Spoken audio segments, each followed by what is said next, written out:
Praise the lord church. మనందరం కలిసి దేవుని ఆరాధించడానికి ఈ సండే సర్వీస్ని మనం స్టార్ట్ చేసుకుందాం చిన్న ప్రేయర్తోని. పరిశుద్ధుడా, ప్రేంగల్ మా ప్రియా పరలోకపు తండ్రి, మీకే స్తుతులు స్తోత్రములు తండ్రి. మహాగణుడా దేవా తండ్రి, గత వారం అంతయు మీరే మమ్మల్ని కాచి కాపాడి దేవా తండ్రి, మరో పునరుత్థాన దినమున మిమ్మల్ని ఆరాధించుటకు దేవా తండ్రి మమ్మల్ని తీసుకుని వచ్చిన విధానాన్ని బట్టి మీకే స్తుతులు స్తోత్రములు తండ్రి. పరిశుద్ధుడు వగు తండ్రి, అయా తండ్రి, పాటల చేత దేవా మా మాటల చేత దేవా తండ్రి మీ మాటల చేత మిమ్మల్ని ఆరాధించగలిగే కృపను మీరే మాకు అనుగ్రహించమని దేవా సర్వీస్ అంతటిని మీ ఆధీనంలో ఉంచుకొని మీ ఆత్మ చేత మమ్మల్ని మీరే నడిపించమని కృప చూపించి మా తండ్రి అయిన దేవుణ్ణి మనము స్తోత్రం హల్లెలూయా హల్లెలూయా స్తోత్రములు అనే పాట ద్వారా మనం దేవుణ్ణి ఆరాధిద్దాము. ఆయన సమీపం రాని తేజస్సులో ఆయన మాత్రమే వసించుచు అమరత్వము గలవాడే ఉన్నాడు. మనుషులలో ఎవడునూ ఆయనను చూడలేదు, ఎవడునూ చూడనేరడు. ఆయనకు ఘనతయు శాశ్వతమైన ప్రభావము కలిగి ఉండును. మన దేవుడు సర్వాధిపతి, రాజులకు రాజు అయి ఉన్నాడు, ప్రభువులకు ప్రభు అయి ఉన్నాడు. ఇంతటి గొప్ప దేవుణ్ణి మనం సంతోషముతో అందరం కలిసి లేచి నుంచొని దేవుణ్ణి మనం ఈ పాట ద్వారా మనం ఆరాధిద్దాం. హల్లెలూయా హల్లెలూయా స్తోత్రములు అనే పాట ద్వారా దేవుని మనం ఆరాధిద్దాం.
మనలను ప్రేమించుచు తన రక్తము వలన మన పాపముల నుండి మనలను విడిపించిన వానికి మహిమయు ప్రభావమును యుగయుగములు కలుగునుగాక.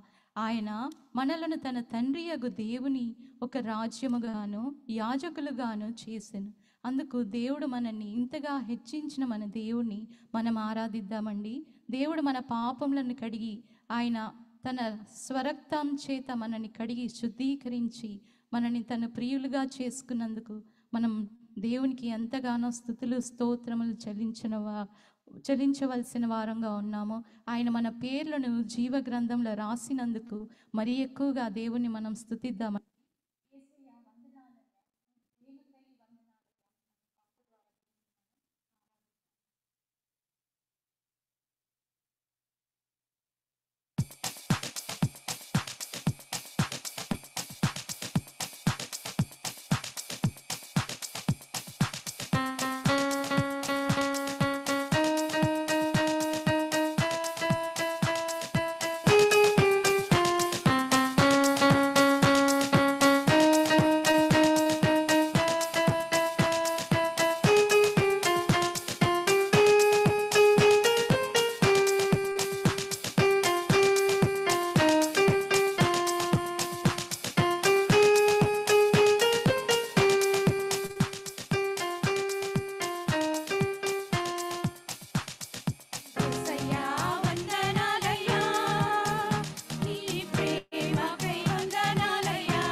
యేసయ్యా వందనాలయ్యా, నీ ప్రేమకై వందనాలయ్యా.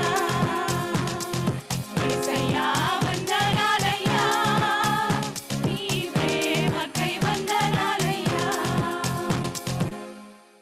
హల్లెలూయా.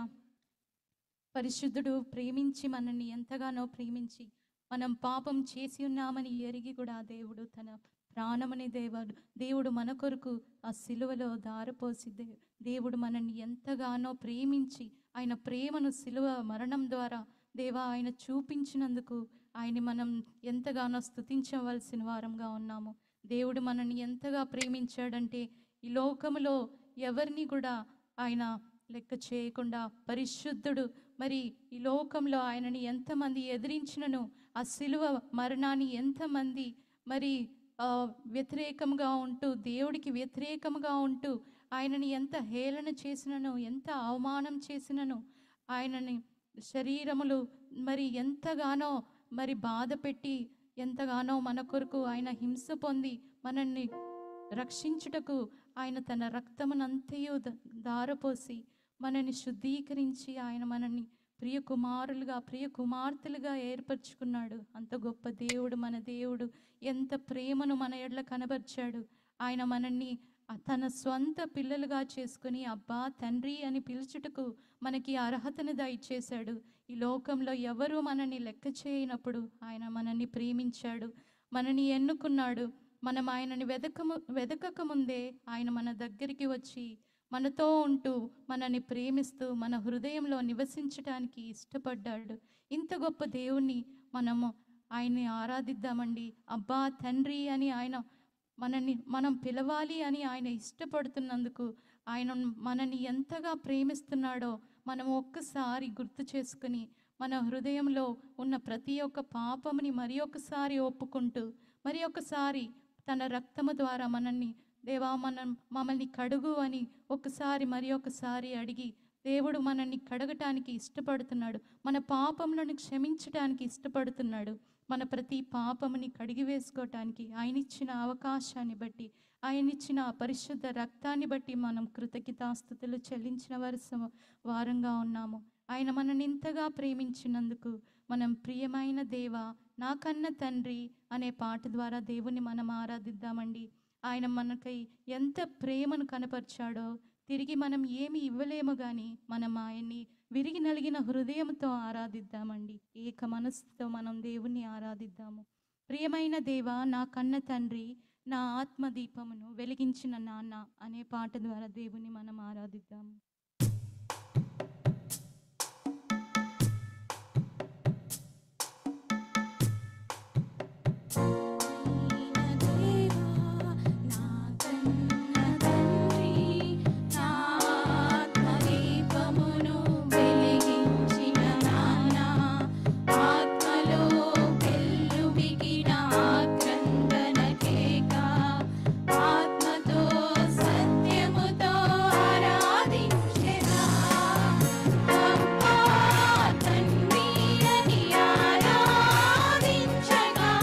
Oh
పరిశుద్ధుడా మీకే స్తుతులు స్తోత్రములు తండ్రి. అవును తండ్రి, మిమ్మల్ని స్తుతించలేక దేవా తండ్రి, మిమ్మల్ని ఆరాధించలేక దేవా తండ్రి మేము ఉండలేమయ్యా. దేవా తండ్రి పరిశుద్ధుడా, ఈ గొప్ప ఆధిక్యత, ఈ గొప్ప ధన్యతను దేవా తండ్రి మాకు మీరు అనుగ్రహించినందుకు మీకే స్తుతులు స్తోత్రములు తండ్రి. మహాపరిశుద్ధుడవగు తండ్రి, ఎన్నిక లేని మమ్మల్ని మీరు జ్ఞాపకం చేసుకుని దేవా తండ్రి ఇటు గొప్ప కృపను దేవా తండ్రి మా పైన కుమ్మరించినందుకు మీకే స్తుతులు స్తోత్రములు తండ్రి. పరిశుద్ధుడవగు తండ్రి, మిమ్మల్ని అబ్బా తండ్రి అని పిలుచుటకు మమ్మల్ని యోగ్యులుగా చేసినందుకు మీకే స్తుతులు స్తోత్రములు తండ్రి. పరిశుద్ధుడా దేవా తండ్రి, ఇంకే విషయంలో అయినను దేవా తండ్రి మీ దగ్గరికి రావటానికి దేవా తండ్రి మేము దూరస్థులమై ఉంటే దేవా తండ్రి మిమ్మల్ని అబ్బా తండ్రి అని పిలుచుటకు దేవా తండ్రి మేము ఆ ధైర్యంతో వెనకబడి మేము దేవా దాక్కుని ఉన్నట్లయితే మా జీవితాన్ని మీ మాటల ద్వారా మార్చండి అయ్యా. పరిశుద్ధుడు దేవా తండ్రి, మీ మాటలతో మమ్మల్ని మీరే తట్టండి తండ్రి. అయా తండ్రి, మా జీవితాల్ని మా హృదయాల్ని మీ వైపుకు తిప్పమని వేడుకుంటున్నాను తండ్రి. పరిశుద్ధుడా దేవా తండ్రి, ఇంతవరకు మిమ్మల్ని ఆరాధించుటకు మీరు ఇచ్చిన కృపను బట్టి ధన్యతను బట్టి మీకే స్తోత్రములు తండ్రి. అయా తండ్రి, ఇక మీదట జరగవలసిన దేవా సర్వీసులు అంతట్లో కూడా మీరే తోడుగా ఉండండి తండ్రి. మీ వాక్యం చెప్పబోతున్న మీ ప్రియ బిడ్డల్ని మీరు జ్ఞాపకం చేసుకొని మీ అభిషేకము ద్వారా దేవా తండ్రి మీ మాటలు వారి ద్వారా మేము వినగలిగే కృపను మాకు దయచేయమని వేడుకొంచున్నాను తండ్రి. సర్వోన్నతుడా, మీ ఆత్మ నడిపింపును మాకు దయచేయమని వేడుకొంచున్నాను తండ్రి. మీ వాక్యముని దేవా తండ్రి శ్రద్ధగా ఆసక్తితో వింటూ దేవా తండ్రి దాన్ని గ్రహించడానికి స్వీకరించడానికి మా మనసులను మీరు సిద్ధపరచమని వేడుకొంచున్నాను తండ్రి. అయా తండ్రి, ఈ కృపలోనికి దేవా తండ్రి ఈ మీ యొక్క మహిమను దేవా తండ్రి మేము చూస్తూ మిమ్మల్ని ఆరాధించుటకు మాకు ఇచ్చిన ఈ గొప్ప భాగ్యాన్ని బట్టి మీకే స్తుతులు స్తోత్రములు సమర్పించుకుంటూ అయా తండ్రి జరగవలసిన ఆరాధన అంతట్లో మీరే మాకు తోడుగా ఉండి నడిపించమని యేసతి పరిశుద్ధ నామం నా స్తుతించి ప్రార్థించి వేడుకుంటున్నాను తండ్రి. ఆమెన్.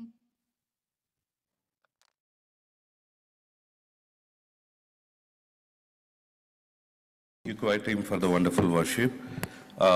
మనము నెక్స్ట్ వర్షిప్ మెసేజ్లోకి వెళ్ళే ముందు will have a quick announcement అండి. So in the meantime worship message చెప్పేవాళ్ళు ప్రిపేర్ అవుతూ ఉంటారు.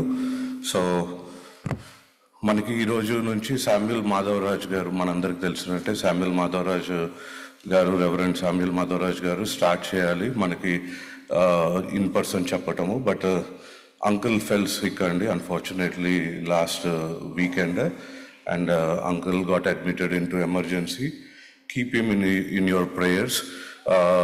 మన మధ్యలో ఈరోజు ఇవాంజలిస్ట్ ఆర్ శంకర్రావు గారు ఉన్నారండి, అంజనీ బ్రదర్స్ ఫాదర్. మనందరికీ తెలిసినట్టే అంకుల్ ఎప్పటి నుంచో మన దగ్గరికి వస్తూ ఉన్నారు. అంకుల్ ఇండియాలో ఇవాంజలిస్ట్గా అండ్ వాళ్ళ సంఘంలో పాస్టర్ గారికి సపోర్టివ్గా వర్షిప్ లీడ్ చేస్తూ at the same time evangelise చేస్తూ అంకుల్ చాలా కీ రోల్ ప్లే చేస్తూ ఉన్నారండి. వెన్ వి అప్రోచ్డ్ అంకుల్ ఇట్లా ఈ సండే మెసేజ్ తీసుకుంటారా అంటే he graciously accepted our invitation. So today uncle will be taking the main message అండి.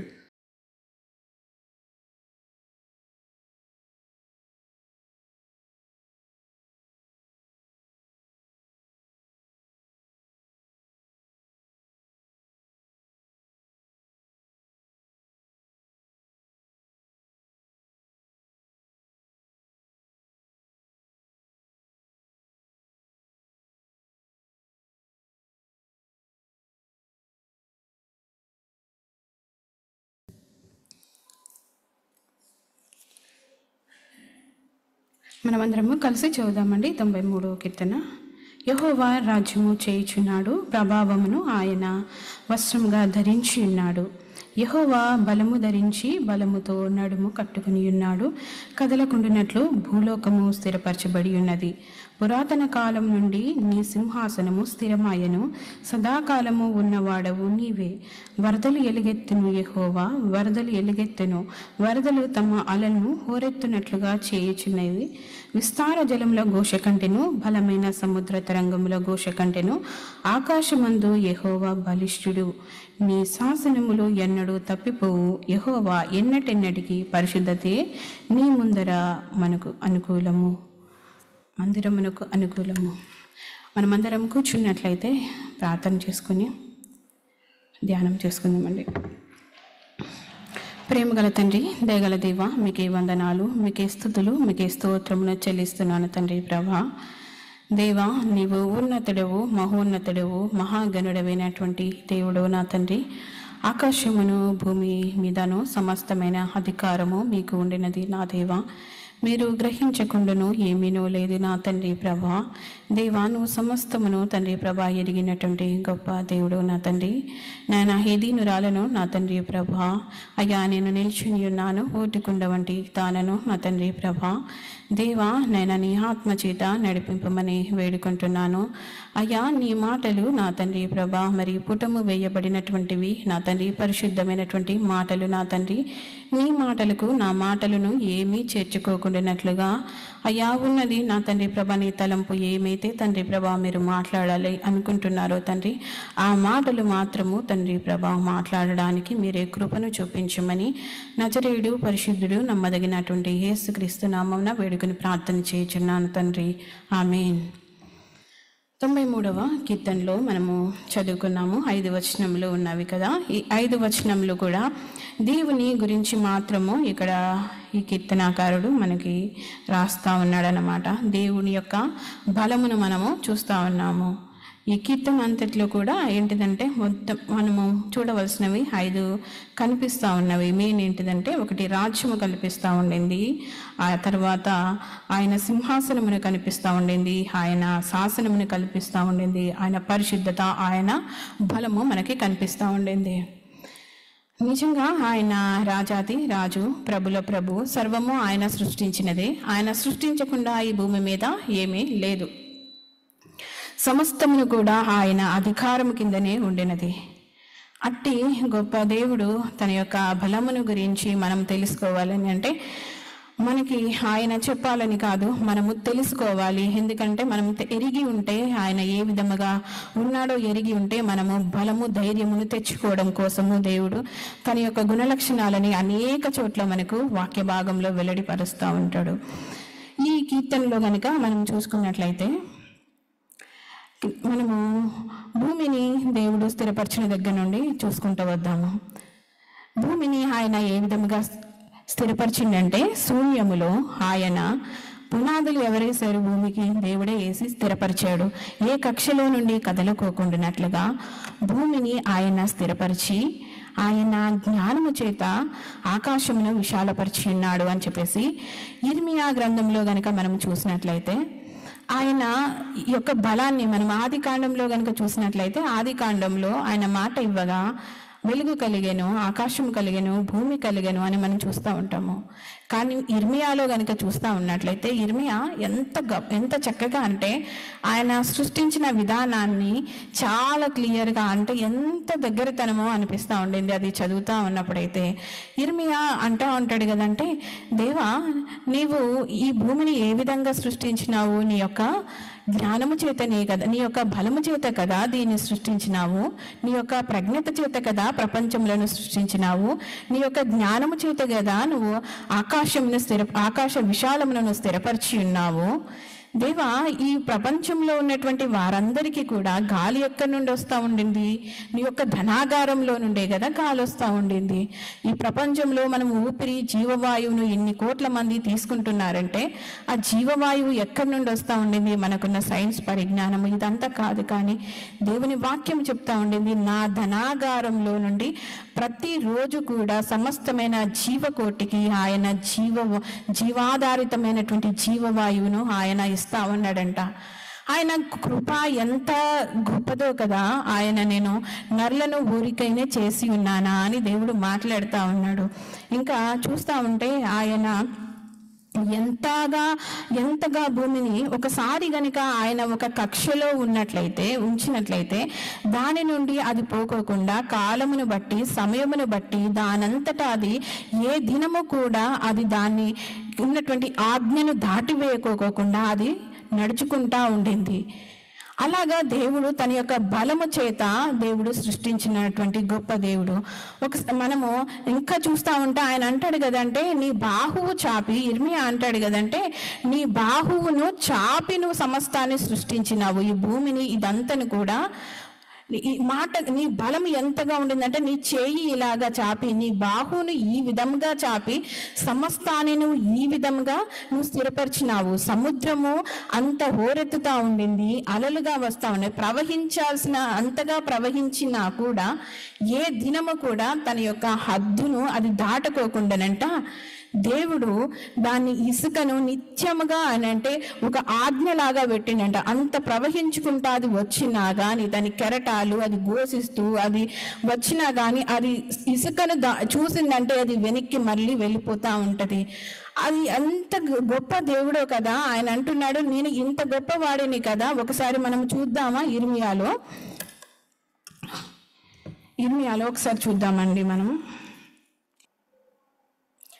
సారీ అండి, 5వ అధ్యాయము 22వ వచనం నుండి 23వ వచనం వరకు. సముద్రము దాటలేకుండినట్లు దాని తరంగములెంత పొర్లినను అవి ప్రబలలేక ఎంత ఘోషించినను దానిని దాటలేక ఉండునట్లును నిత్య నిర్ణయము చేత దానికి ఇసుకను సరిహద్దుగా నియమించిన నాకు మీరు భయపడరా, నా సన్నిధిని వనకరా? ఇది యెహోవా వాక్కు. ఎంత చక్కగా దేవుడు ఇక్కడ తన యొక్క బలాన్ని అంటే నేను అంటే నిత్య నిర్ణయము చేత, మనకు అవసరం ఏంటంటే దాటలేక ఉండినట్లుగా నిత్య నిర్ణయము చేత దాన్ని ఇసుకను సరిహద్దుగా నియమించినటువంటి దేవుడు.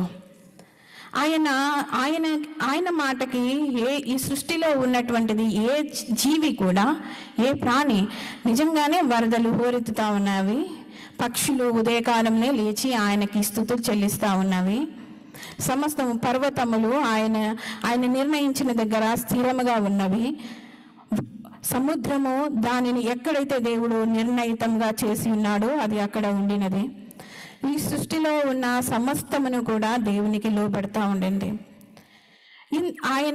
ఆయన యొక్క బలం అంటే ఆయన మాటకి ఆయన సర్వాధికారము, ఆయన యొక్క రాజ్యము కానీ ఆయన యొక్క బలము ఈ రోజు స్థిరపరిచినది కాదు. మన వాక్య భాగంలో కనుక చూస్తే అది సదాకాలం అన్నటువంటిది రాజ్యము. ఆయన స్థిరపరిచినటువంటి దానియేలు 4వ అధ్యాయంలో దేవుని యొక్క రాజ్యముని గురించి రాస్తూ అంటాడు కదా, అంటే నీ రాజ్యము శాశ్వతంగా ఉన్నటువంటి రాజ్యము. ఆ రాజ్యము ఈ రోజు నిర్మించినటువంటి రాజ్యము కాదు, అది శాశ్వత కాలంలో ఉండినటువంటి రాజ్యం అన్నమాట. 4వ అధ్యాయము ఒకసారి చూద్దామండి. 4వ అధ్యాయము 3వ వచనం చివరి భాగంలో కనుక చూసినట్లయితే ఆయన రాజ్యము శాశ్వత రాజ్యము, ఆయన ఆధిపత్యము తరతరములు నిలిచుచున్నది. ఆయన రాజ్యము నిజంగా శాశ్వతమైనటువంటి రాజ్యము. అట్టి రాజ్యమును గురించి దేవుడు మన సన్నిధానంలో మాట్లాడుతూ ఉన్నాడు అనమాట. నా బలము ఇంత ఉండినది, నేను ఇంత గొప్పవాడిని అని చెప్పేసి దేవుడు మనతో మాట్లాడుతూ ఉన్నాడు. ఏంటిదంటే నేను రాజ్యమును చేయుచున్నాను, శాశ్వత కాలం నుండి నేను రాజ్యమును చేయుచున్నాను.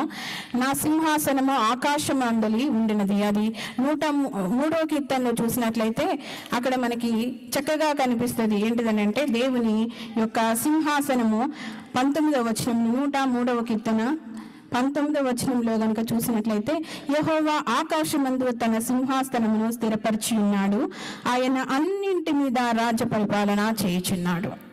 ఆయన రాజ్య పరిపాలన చేయనిది అన్నింటి మీద చేస్తున్నాడు. ఆయన రాజ్యము శాశ్వతమైనది, ఆయన అన్నింటి మీద రాజ్య పరిపాలన చేస్తూ ఉన్నాడు.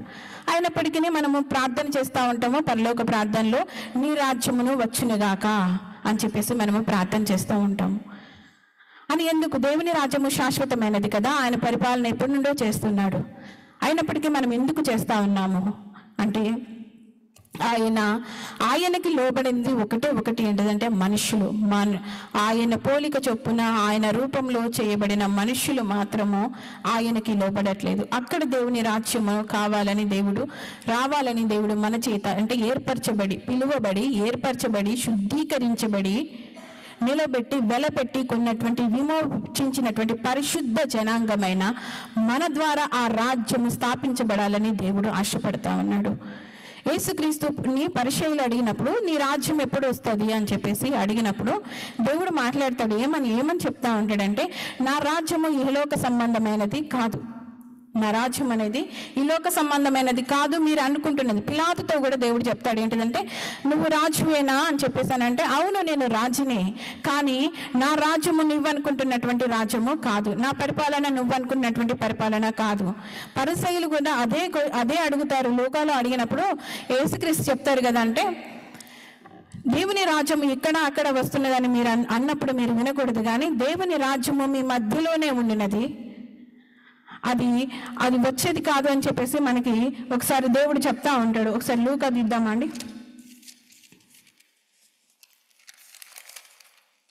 లూకాసు వార్త 17వ అధ్యాయము 20వ వచనంలో, దేవుని రాజ్యం ఇప్పుడు వచ్చునని పరిసయ్యులు ఆయనను అడిగినప్పుడు ఆయన, దేవుని రాజ్యము ప్రత్యక్షముగా రాదు, ఎందుకనగా ఇదిగో దేవుని రాజ్యము మీ మధ్యనే ఉన్నది అని చెప్పేసి దేవుని రాజ్యం ఎక్కడుందంట? మన మధ్యలో ఉండింది. కాబట్టి అంటే దేవుని యొక్క సంకల్పం ఏంటిది, దేవుని యొక్క ఉద్దేశము, ఆయన యొక్క రాజ్య విస్తరణ మన ద్వారా దేవుడు జరగాలని ఆశపడతా ఉన్నాడు. అట్టి గొప్ప దేవుడు మనకి ధైర్యంగా చెప్తున్న మాట ఏంటిదంటే, నా శాసనములు ఎన్నటెన్నటికి తప్పిపోవు, నా మాట ఎన్నటికి తప్పిపోదు. నేను ఒకసారి యెషయాలో కూడా దేవుడు అదే మాట మాట్లాడుతూ ఉంటాడు. యెషయాలో చెప్తా ఉంటాడు, నేను ఒకసారి మాట ఇచ్చిన తర్వాత అది నా యొక్క అనుకూలతను నెరవేర్చుకోకుండా అది తిరిగి వెనక్కి మళ్ళీ రాదు. ఎంత గొప్ప దేవుడో కదా. ఆయన మాట ఇస్తానంట, ఆయన మాట చొప్పున సమస్తమును జరిగి వరకు కూడా ఆ మాట శాసనము వెనక్కి రాదు. కానీ మరి మనం మాట్లాడితే, మనము ప్రవర్తిస్తే, దేవుడు అది అడుగుతా ఉన్నాడు అనమాట. ఒకసారి అంటే మన అపోస్తుడైన పౌలు గుర్తొస్తున్నారు నాకు. పౌలు దగ్గర దేవుడు ఏ విధంగా తనని తాను ప్రత్యక్షపరుచుకున్నాడు. నువ్వు నన్ను హింసిస్తున్నావు అని చెప్పేసి, హింసిస్తున్నటువంటి క్రీస్తును అని చెప్పేసి తనని తాను ప్రత్యక్షపరుచుకున్నాడు. అదే మోషే దగ్గర ఆలోచించుకుంటే, నేను ఉన్నవాడను అనువాడను అని చెప్పేసి తనను తను తెలియపరుచుకున్నాడు. కానీ పౌలు దగ్గరికి వచ్చేసరికి నీవు నన్ను హింసిస్తున్నటువంటి క్రీస్తును అని చెప్పేసి అనంటే, ఎలాగా అనంటే తనని తాను దేవుడు ఎంతగా తగ్గించుకున్నాడంటే, నీ యొక్క చేతి కింద నేను ఉన్నాను, నీ యొక్క పాదం కింద నువ్వు నలగదొక్కుతున్నావే జనులు, ఆ జనులను నేను, నువ్వెవరినైతే హింసిస్తున్నావో వారిని నేను. అంటే తనని తాను అంతగా, అంటే ఆయన తగ్గింపును చూసినప్పుడు పౌలు వెంటనే తన హృదయాన్ని మార్చుకోవడానికి, మిగతాదంతా తనకున్న సమస్తాన్ని కూడా క్రీస్తు దగ్గరికి వచ్చినప్పుడు వెంటగా అనుకున్నాడు. ఎందుకని అనుకున్నాడంటే, తనను తాను దేవుడు చూపించుకున్న విధానం నిజంగా. ఇంకా పౌలు గారు ఏమంటారంటే, దేవుని మర్మము క్రీస్తే, నాకు ఆ మర్మము తెలిసింది కదా, క్రీస్తుని గురించి తెలిసింది కదా, అందుకోసమే నాకు సమస్తమును కూడా పెంటగా ఉండింది అని చెప్పేసి తన జీవితం ద్వారా దేవుని స్తుతించుతా ఉన్నాడు. దేవుడు కూడా మనతో మాట్లాడుతుండేది ఏంటంటే, పరిశుద్ధతనే కేవలము నా మందిరమునకు ముందు. ప్రకటన గ్రంథం 4వ అధ్యాయం కూడా మనం చదువుతా ఉన్నప్పుడు ఆయన ముందు పరిశుద్ధత అనేది ఏ విధంగా ఉండింది. ఆయన నిజంగానే సహజ పరిశుద్ధుడండి, ఆయన నిజంగా చాలా పరిశుద్ధుడు. నాకు అనిపిస్తా, ఈ వాక్య భాగంలో చదువుతా ఉన్నప్పుడు నాకు అనిపించింది, దేవా నువ్వు పరిశుద్ధుడవు కదా, నీవు నీతిమంతుడవు కదా, నీవు ఉన్నతుడవు కదా, నువ్వు సహజముగానే నీతిమంతుడు కదా, యథార్థవంతుడు కదా, ప్రేమవంతుడు కదా, మరి ఇంత పాపంలో ఉండి ఇంత ఉన్నటువంటి నీతి లేకుండా ప్రతి దినము కూడా నోటి చేత పాపమును అంటించుకుంటూ ఈ లోకంలో ఉన్నంతసేపు తలంపు చేత పాపము అంటుతూనే ఉండినది కదా, తలంపు చేత, క్రియల చేత, చూపు చేత, ప్రతి దాని చేత పాపము అంటుతూనే ఉన్నప్పుడు నీవెలా పిలిచావయ్యా నన్ను, నీ కుమార్తె అని ఏ విధంగా పిలిచావు? నువ్వు అంత పరిశుద్ధుడవు కదా, మరి నువ్వు నన్ను ఏ ధైర్యంతో అంతగా నువ్వు ఎలాగా పిలిచావు? నువ్వు ఎంతగా నా కుమారి అని చెప్పేసి, నా కుమారుడా అని చెప్పేసి మనల్ని ఆయన పిలవడానికి మనలో ఏ పరిశుద్ధత ఉండింది? ఆయన నిజంగానే పరిశుద్ధుడు. అట్టి దేవుడు నిజంగా తనని తాను నిజంగా మన కోసం ఎంత ప్రేమో కదా. అట్టి దేవుడు మన నుండి కోరుకుంటుంది ఏంటంటే, దేవునికి నిజంగా మన జీవితం ద్వారా దేవుణ్ణి స్తుతించాలి అని చెప్పేసి, మనము నోటితోటి మనము తెలుసుకున్నటువంటి మాటల చేత మనం ఏమేమైతే తెలుసుకున్నామో ఆయన గుణ లక్షణాలని వాక్యము ద్వారా ఆయన పెందల కడనే లేచంటే తన ప్రవక్తలను మన మధ్యలోనికి పంపిస్తూ నిర్ణీత కాలంలో ఉన్నప్పుడు మనకి ఆయన పెందల కడనే లేచి మనతో బోధిస్తూ ఉన్నాడంట. ఆయన బోధిస్తూ ఉన్నప్పుడు ఆయన గురించి మనం తెలుసుకున్న లక్షణాలని నోటి ద్వారా మళ్ళీ తిరిగి మనకు అదే ఆయనకి మనం అప్పచెప్తా ఉన్నాము. కానీ ఒకసారి అబ్రహాముని చూసినట్లయితే అబ్రహాము నా నిజమైన స్నేహితుడు అన్నాడు. అదేవిధంగా దావీదుని కనుక చూసినట్లయితే నా హృదయానుసారుడు అని అన్నారు. వాళ్ళు ఏమి ఇచ్చారని చెప్పేసి దేవుడు ఆ విధంగా అంటే వాళ్ళకి ప్రియమైనది దేవునికి ఇచ్చారు. వారికి ప్రియమైనది దావీదైతే తన హృదయాన్ని తీసి దేవుడి సన్నిధానంలో పెట్టాడు. అబ్రహాం అయితే తనకి నచ్చినది దేవుడి సన్నిధానంలో పెట్టాడు.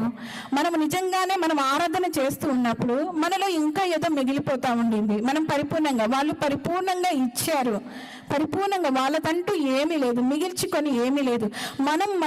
మనల్ని మనము మరవబడినప్పుడు మాత్రమే అది నిజమైన ఆరాధనగా దేవుడి సన్నిధానంలోనికి వెళ్తుంది. లేదు అనంటే మన యొక్క పెదవుల ద్వారా మనం స్తుతిస్తా, మనం ఆరాధిస్తా, ఎంత చేసినా ఈ పైకప్పు కూడా దాటిపోదంట. కేవలము మన హృదయం అంటే మనల్ని మనము పూర్తిగా మరవబడాలి. ఏ విధంగా అంటే ఒక జ్ఞానమును కలిగినటువంటి ఒక చిన్న స్టోరీ చెప్పాలి అని అనుకుంటున్నాను. మనము సామెతల అధ్యాయంలో కనుక చూసినట్లయితే జ్ఞానమును గురించి చెప్తూ ఉన్నప్పుడు ఒక చీమ గురించి రాస్తారు, ఒక చిన్న కుందేలు గురించి రాస్తారు, ఇంకా అక్కడ ఒక మిడత ఉంటుంది, ఇంకా బల్లి ఒకటేదో ఉంటుంది, 4 జీవులు ఉంటుంది. అందులో నేను కుందేలు గురించి విన్నప్పుడు నాకు ఎంతగా అనిపించిందంటే చాలా అంటే నాకే అంత సిగ్గుగా అనిపించింది అన్నమాట. ఏంటంటే చిన్న కుందేలంట, అది పేటు సందులలో బండ సందులలో పేటు సందులలో ఆ చిన్న కుందేలు ఉంటుందంట. అది దాని యొక్క ఉన్ని చాలా ఖరీదైనదంట. అయితే అది దానిని వేటగాడు పట్టుకోవాలి అంటే అది బల వేస్తేనో ఇంకేదేస్తేనో అది దొరకదంట.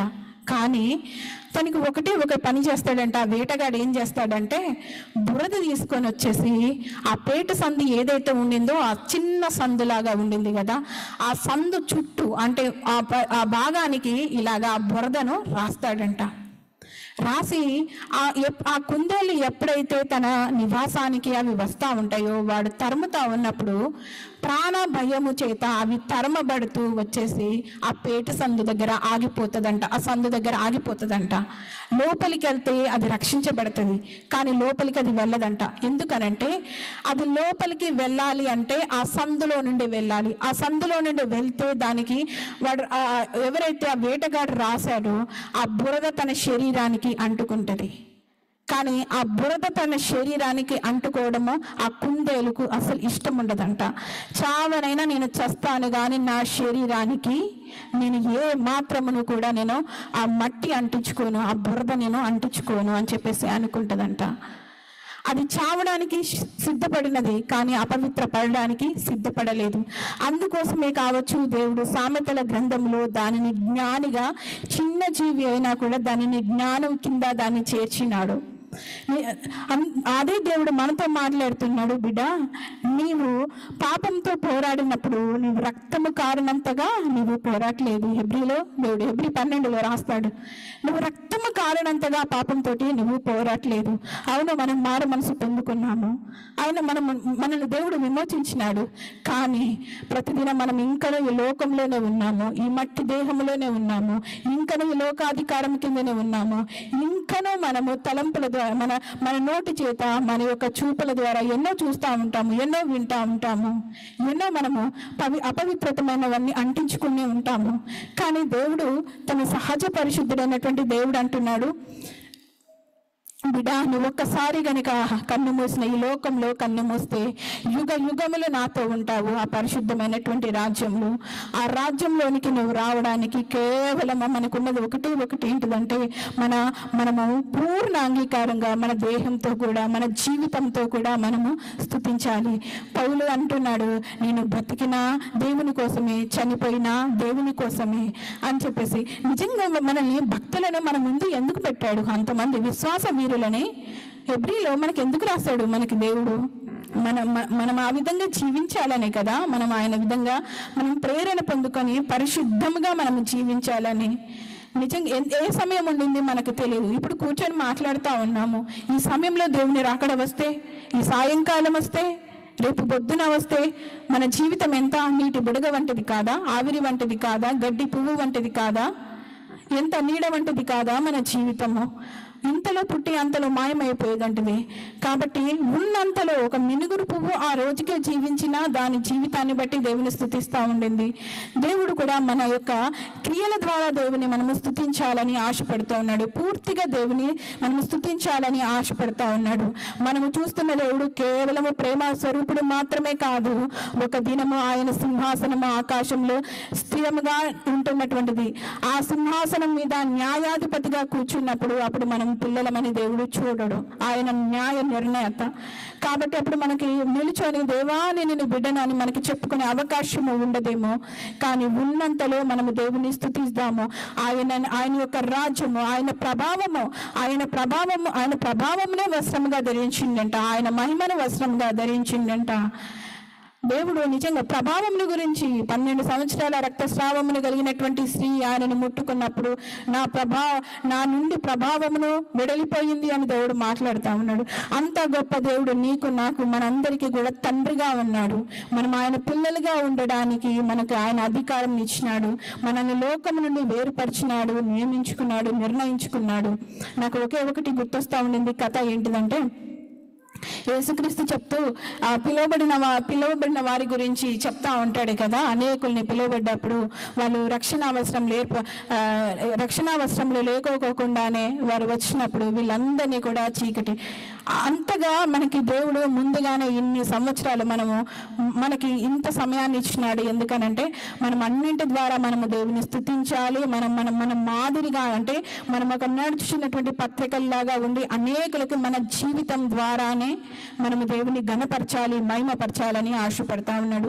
ఇట్టి రకమైన స్తుతి ఆరాధన మనము దేవునికి అర్పిద్దామండి. కేవలము మనము పాటలు పాడడమో లేకపోతే దీని ద్వారా మనం చేస్తున్నామని అనుకుంటాము చాలాసార్లు. కానీ దేవుడు ఆశపడతా ఉన్నది మన యొక్క నడవడిక ద్వారా మనం ఎదుగుతా ఉన్నా కొద్దీ, ఒక్కొక్క మెట్టుగా మనం ఎదుగుతా ఉన్నా కొద్దీ దేవుని ఇంకనూ పూర్తిగా దేవుని మనము స్తుతించాలి అనంటే మనల్ని మనము మర్చిపోయేంతగా, మనలో ఏమీ లేకోకుండా, మనలో కేవలము ఆయన సిలువ, మనల్ని మనము ఉపేక్షించుకుంటూ ప్రతి దినము కూడా మన సిలువనెత్తుకొని ఆయనను స్తుతించుతూ ఆరాధిస్తూ జయవీరులుగా, జయించిన వానికి మాత్రమే జయ కిరీటము. ఎవరైతే యేసుక్రీస్తు కూడా దేవుడు ఏమంటాడంటే, యోహాను ఎప్పుడైతే మారు మనసు పొందుడి పరలోక రాజ్యమును సమీపించుచున్నదని ఎప్పుడైతే సువార్త ఈ లోకంలో ప్రకటింపబడుతున్నదో అప్పటి నుండి బలముగా ఎవరైతే బలాత్కారము చేత పరలోక రాజ్యము పట్టబడుతుంది. ఎవరైతే జయిస్తా ఉన్నారో, ప్రతి దానిని ఎవరైతే జయిస్తున్నారో వాళ్ళదే పరలోక రాజ్యము. ఎవరైతే ప్రతి దానిని జయిస్తా ఉన్నారో, జయించు వానికి మాత్రమే జీవ కిరీటం ఇస్తానన్నాను, జయించు వానికి మాత్రమే సింహాసనం మీద కూర్చోబెడతానన్నాడు. కాబట్టి ప్రతి విషయంలో మన కోపాన్ని కానీ, మనకున్న ప్రతి బలహీనతను దేవుడు జయించాలనే ఆశపడతా ఉన్నాడు. జయించాలన్న ఆశ మనది, కానీ వెనకాల ఉన్నటువంటి బలము ఆయనది. మనం కేవలము నిమిత్త మాత్రమే. మన వెనుకాల మన మీద ప్రయోగించినటువంటి బలం అంతా ఆయనది, కానీ ముందుకు సాగుతున్నది మాత్రమే మనము. కాబట్టి ఇట్టి గొప్ప ధన్యత, ఇట్టి గొప్ప దేవుడు మనకు యెహోవా దేవుడు గల జనులు ధన్యులు అన్నట్టుగా మనము ఆయన పిల్లల మగటమే మనకు గొప్ప ధన్యత. ఇట్టి గొప్ప దేవుడు తనని తాను ఈ దినము బయలుపరుచుకున్నాడు అని నేను అనుకుంటున్నాను. దేవుడు ఈ చిన్న ఆరాధనను దేవుడు అంగీకరించునుగాక. ప్రార్థన చేసుకున్నాము. ప్రేమగల తండ్రి, దయగల దేవా, మీకే వందనాలు, మీకే స్తుతులు, మీకే స్తోత్రమును చెల్లిస్తున్నాను. ప్రభువా, నీది ఎంత గొప్ప ప్రేమ నా తండ్రి. ప్రభా దేవా, పాపము చేత నా తండ్రి ప్రభా నీ సన్నిధానములో నుండి నేను త్రోలు వేయబడినప్పుడు ప్రభా నువ్వు మరవక నీ ప్రాణమును పనుముగా పెట్టి, దేవా ఎంత గొప్ప ధన్యత నా తండ్రి మా గురించి. నువ్వు సిలువలో నా తండ్రి ప్రభా సమస్తాన్ని భరించినావు మా అయ్యా. నీవు భరించినది అయ్యా ఏమీ లేదయ్యా నాయనా. మీరు మాకు భారము కాదు తండ్రి. దేవా నీకే వందనాలు తండ్రి. నీ ఆజ్ఞలు ప్రభా మాకు భారము కాదు, నీ శాసనములు తండ్రి మాకు భారములు కావు. దేవా నువ్వు నిర్ణయించిన మార్గములు కష్టతరమైనవి కాదు ప్రభా. మాతో పాటుగా నడుచుచు తప్పించుచున్న దేవుడవు నీవయ్యా. మాకు బదులుగాను సమస్తాన్ని మా భారమునంతా ప్రభా మీరు మోసి ఉన్నారు నాయనా. మాకంటూ మిగిల్చినది ఏమీ లేదు.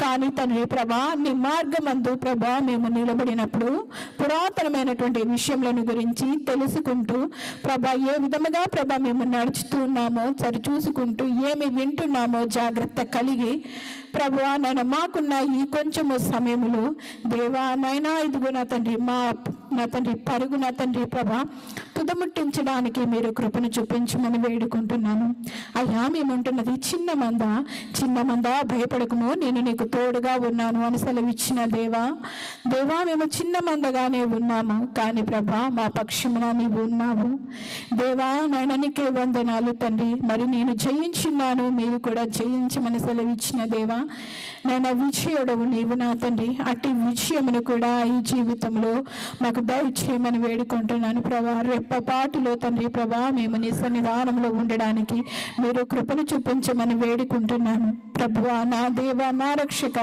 మిగిలిన యొక్క దినములను తండ్రి ప్రభా నువ్వు లెక్కించుచున్నటువంటి దేవుడు నా తండ్రి. నీ అరచేతిలో మమ్మల్ని చెక్కుకున్నటువంటి దేవుడు తండ్రి ప్రభా. ఎంత కాలమైతే తండ్రి ప్రభా మిగిలి ఉన్నదో దేవా ఆ కాలమును వ్యర్థము పోనీయకుండా, ఆ కాలము సమయమును నా తండ్రి ప్రభా వ్యర్థముగా మరలకోకుండా ప్రభువా ఇదిగో నా తండ్రి మేము నీ సన్నిధానంలో నిలబడడానికి సహాయమును చేయమని వేడుకుంటున్నాము ప్రభా. నీ ముందు నిలబడినప్పుడు నా తండ్రి ప్రభా శక్తి గలవారమై నిలబడినట్లయ్యా, తల ఎత్తుకొని నిలబడినట్లయ్యా దేవా నిత్యము మెలకుగా ఉండి ప్రార్థన చేసేవారిగా అయ్యా ఉండడానికి మీరే మాకు కృపను చూపించి నడిపించమని మమ్మల్ని అందరినీ కూడా తండ్రి ప్రభా నీ భద్రమైన చేతులకు అప్పచెప్పుతూ నజరేయుడు పరిశుద్ధుడు నమ్మదగిన యేసుక్రీస్తు నామమున వేడుకొని ప్రార్థన చేయుచున్నాను తండ్రి. Amen amen amen. Thank you sister for the worship message. మరి ఒకసారి మన ఆరాధన దేవుని దగ్గరికి చేరాలంటే మనం ఏ విధంగా మనం నడుచుకోవాలని జ్ఞాపకం చేసినందుకు మనల్ని మనం తగ్గించుకోవాలి, మనల్ని మనం మైమర్చిపోవాలి. మన పాపము మనము ఎట్లాగైతే ఆ కుందేలు పాపాన్ని అంటించుకోకుండా విడిచిపెట్టి చావటానికైనా సిద్ధపడుతుంది, కానీ ఆ మలినం అంటించుకోకుండా ఉంటుందో ఆ విధంగా మనం ఉండాలి. అదేవిధంగా మన జీవితం ద్వారా మన నడవడిక ద్వారా దేవుణ్ణి స్తుతించాలి. మనము జయించే వారిలాగా ఉండాలి చివరి వరకు. అట్టి విధంగా జీవ కిరీటాన్ని పొందుకోవాలని చెప్పి మనకి మరొకసారి గుర్తు చేసినందుకు థ్యాంక్ యూ సిస్టర్. ఇప్పుడు మన మధ్యలో ఇవాంజలిస్ట్ ఆర్ శంకర్రావు గారు ఉన్నారండి. So I request Uncle to come forward and share this week's main message.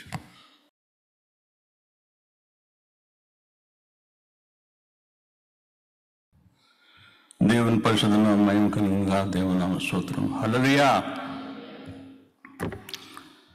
దేవుని నామ స్తోత్రం. వాక్యం చక్కగా సెలవిస్తూ ఉంది. కీర్తన గ్రంథం 50 అధ్యాయం 23 వచనంలో స్తుతియాగం అర్పించేవాడు నన్ను మహిమపరుస్తా ఉన్నాడు. దేవుని స్తోత్రం. నేను వానికి దేవుని రక్షణ కనబరిచినట్లు వాడు మార్గం సిద్ధపరచుకుని. దేవుని స్తోత్రం. హల్లెలూయా. దేవుని పరిశుద్ధ నామమున మహిమ కలుగును గాక. దేవుని నామ స్తోత్రం. మనము ఎంతగా ప్రభువును స్తుతిస్తే అంత ఆశీర్వాదములు మన పైన కుమరించబడతామని, మన మార్గాలన్నీ సరళం చేయబడతాయని, దేవుని రక్షణ మనకు తోడుగా ఉంటుందని మనం వాక్యం చదువుకున్నాం. దేవుని స్తోత్రం. హల్లెలూయా. ప్రార్థన చేసుకున్నాము. పరిశుద్ధుడైన మా ప్రియ పరలోకపు తండ్రి, మీ ప్రియకుమారుడు పరిశుద్ధుడు యేసుక్రీస్తు నామమున పెట్టిన ఉదయకాలం సమయము తండ్రి, మేమందరము మీ పరిశుద్ధమైన పాద సన్నిధానంలో నిలిచి మీకు ప్రార్థన చేసుకొని మీ సేవ చేసుకునే మహాభాగ్యము కృపాధనిత మీరు మాకు అనుగ్రహించి సహాయం చేసినందుకు మేమందరము మీకు కృతజ్ఞతాస్తుతులు చెల్లించుకుంటున్నాం నాయన. ఘనమైన మా తండ్రి, నేను మీ పనివాడు, మీ పాద దాసుడు నాయన. తండ్రి, నేను మీ పని చేయుటకు సిద్ధపడి ఉన్నాను తండ్రి. మీరు వాగ్దానం చేసి ఉన్నారు, తండ్రి అయ్యా ఫిలిప్పీయుల గ్రంథము 4:13 అపోస్తుల కార్య గ్రంథం 1:8 మీ పరిశుద్ధాత్మ శక్తితో నన్ను బలపరచు నాయన. ఇర్మియా గ్రంథం 33:3 ప్రకారం తండ్రి అనేక సంగతులను మాకు తెలియజేయము నాయన. కూడి వచ్చిన ప్రతి బిడ్డను పేరు పేరు మీరు ఆశీర్వదించము నాయన. మేమందరము తండ్రి మీరు రాకడ సమయం వరకు నాయన మేమందరము మీరు సెలవిచ్చిన ప్రకారము ఫిలిప్పీయుల గ్రంథము 2:2-3 ప్రకారము ఒకరి యందు ఒకరము అయ్యా మీ రాజ్య సువార్త ప్రకటించే వారుగా మీ సేవ చేసుకునే విధముగా మీ సేవలు ఎదిగి ముందుకు సాగిపోయే విధముగా నిత్యము మీ కృపలతో మమ్మల్ని బలపరిచి మీ సేవలు మమ్మల్ని బలముగా వాడుకొని మీరు మాకు సహాయం చేయమని పరిశుద్ధుడు జీవించి యేసుక్రీస్తు పుణ్యనామపేట మేము ప్రార్థన చేసి వేడుకొనిచున్నాం మా పరలోకపు తండ్రి. ఆమేన్. స్తోత్రం. హల్లెలూయా. దేవుని పరిశుద్ధ నామము మహిమ కలుగును గాక. దేవుని నామ స్తోత్రం. పరిశుద్ధ గ్రంథంలోని కొన్ని విషయాలు మనం ఇప్పుడు మాట్లాడుకుందాం. యేసుక్రీస్తు ప్రభు అన్ని నామముల కంటే ఉన్నతమైన నామము, ఘనమైన నామము యేసుక్రీస్తు ప్రభువు. యేసుక్రీస్తు ప్రభు నామంలోనే ఒక శక్తి ఉన్నది. దేవునికి స్తోత్రం. హల్లెలూయా. చెప్పబడిన వాక్యములన్నీ మీరు పరిశీలన చేసుకోండి. యేసు, దేవునికి స్తోత్రం. యేసు అంటే రక్షకుడు. దేవునికి స్తోత్రం. మన ఆత్మలకు రక్షకుడు. మన ఆత్మలు నరకాగ్నికి కాకుండా నరకంలో పడకుండా ఆయన రక్షించే రక్షకుడు. యెషయా గ్రంథం 41:9-10 చదువుతాను. మీరు పరిశుద్ధంగా బైబిల్ తీసి మీరు చూసుకోండి. దేవుని స్తోత్రం.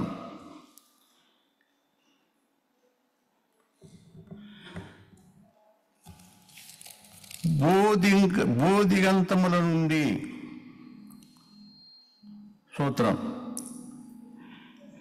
బోధిగంతముల నుండి నేను పట్టుకొని బోధిగంతముల నుండి పాతాళ లోకం నుండి చివరంచుల వరకు పోయిన మనల్ని పట్టుకొని దాని కొనల నుండి చివరంచుల నుండి పిలుచుకునినవాడా. యేసుప్రభు గురించి చెప్పబడింది. నీవు నా దాసుడవని నేను నిన్ను ఉపేక్షింపగా ఏర్పరచుకుంటున్న నేను నీతో చెప్పి ఉన్నాను, నీకు తోడై ఉన్నాను. భయపడకము, నేను నీకు దేవుడనై ఉన్నాను. దిగులు పడకము, నేను నిన్ను బలపరుతును. నీకు సహాయం చేయవాలని నేనే. నీతి అను నా దక్షిణ హస్తముతో నిన్ను ఆదుకుంటాను. దేవునికి స్తోత్రం. తండ్రి మనకిచ్చిన రక్షణ, పాతాళ అగాధములో పోవలసిన మన ఆత్మలను ఆయన రక్షించుటకు రక్షకుడుగా జన్మించిన దేవుని స్తోత్రం. హల్లెలూయా. రెండో విషయం, క్రీస్తు. క్రీస్తు అంటే అభిషిక్తుడు. దేవునికి స్తోత్రం. హల్లెలూయా. అభిషిక్తుడు మన ప్రాణాత్మ శరీరములను ఆయన పరిశుద్ధ రక్తము, ఆయన పవిత్రమైన రక్తము, నిష్కలకమైన రక్తముతో మనల్ని పరిశుభ్రముగా కడిగి పరిశుద్ధపరిచి పవిత్రపరిచి పరిశుద్ధాత్మ అభిషేకం మనకి అనుగ్రహించిన తండ్రి. దేవునికి స్తోత్రం. హల్లెలూయా. మూడవదిగా ప్రభు, రాజులకు రాజు, రారాజు మనకు ప్రభువు.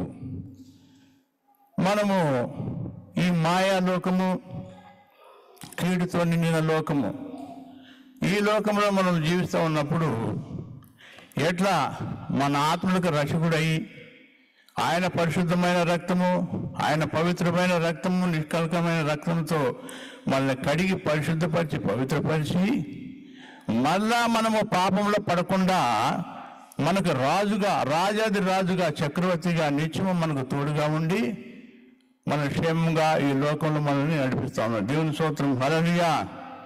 సామెతల గ్రంథం 2:8 న్యాయము తప్పిపోకుండా, పరిశుద్ధ మార్గము విడిచిపెట్టకుండా, న్యాయము తప్పిపోకుండా ఆయన కనిపెట్టును.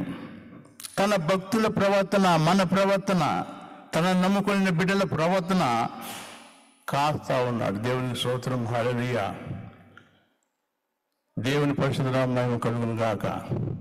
దుష్టుడు అనేక విధముల మనల్ని తన మార్గంలో నడిపించుకోవాలని అనేక ప్రయత్నాలు చేస్తూ ఉంటాడు.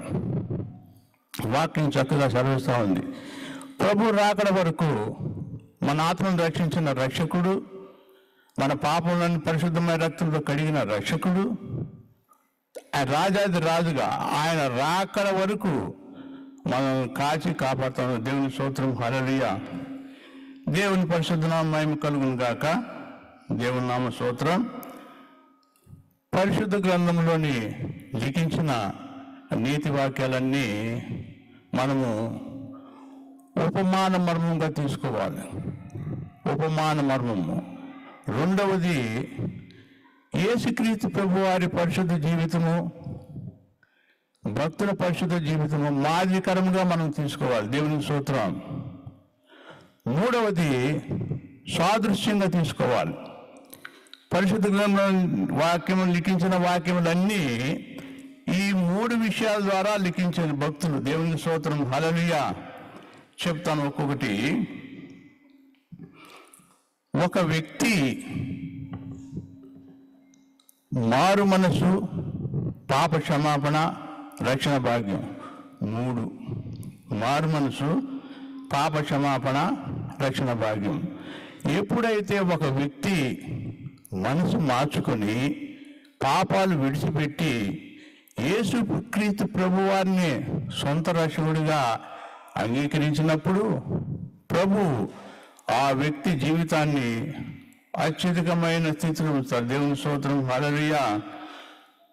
మారు మనసు పొంది పాప క్షమాపణ, పాపాలు విడిచిపెట్టి యేసుక్రీస్తు ప్రభువారిని రక్షకుడిగా అందించిన ఆ బిడ్డ జీవితము ఉన్నతమైన స్థానంలో తను నిలబెడతారు. దేవుని స్తోత్రం, హల్లెలూయా. కీర్తన గ్రంథం 33వ అధ్యాయం 12వ వచనం ధ్యానం చేసుకుందాం.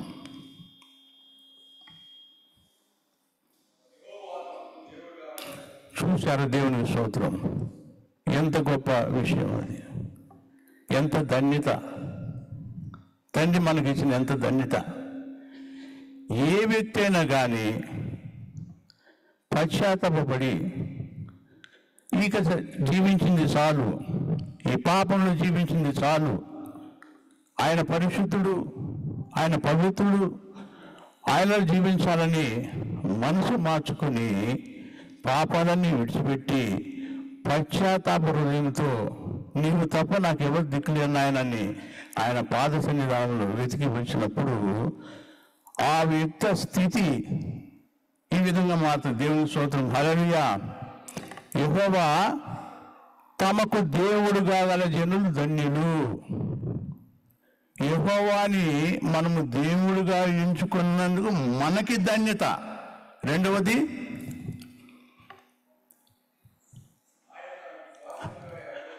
స్వాస్థ్యం. మనం ఆయన స్వాస్థ్యం, ఆయన రక్తంతో కడగబడిన బిడ్డలము, ఆయన రక్తంలో కొనబడిన బిడ్డలము, ఆయన స్వాస్థ్యము, ఆయన స్వాస్థ్యంగా ఏర్పడు. మళ్ళీ మనమే ధన్యత అంట. 2 ధన్యతలు ప్రభు మనకిచ్చారు. దేవుని స్తోత్రం, హల్లెలూయా. 2 ధన్యతలు. యెహోవా తమకు దేవుడుగా గల జనులు ధన్యులు. మనము ధన్యులము. యెహోవా తమకు స్వాస్థ్యంగా, మనల్ని స్వాస్థ్యంగా ఏర్పరచుకున్నారు, కొనుక్కున్నారు, రక్తమంతా కార్చారు, ఆఖరి బొట్టు వరకు రక్తమంతా కార్చారు. మన కొరకు తన విలువైన అమూల్యమైన ప్రాణమును సిలువలో బలియాగంగా సమర్పించారు.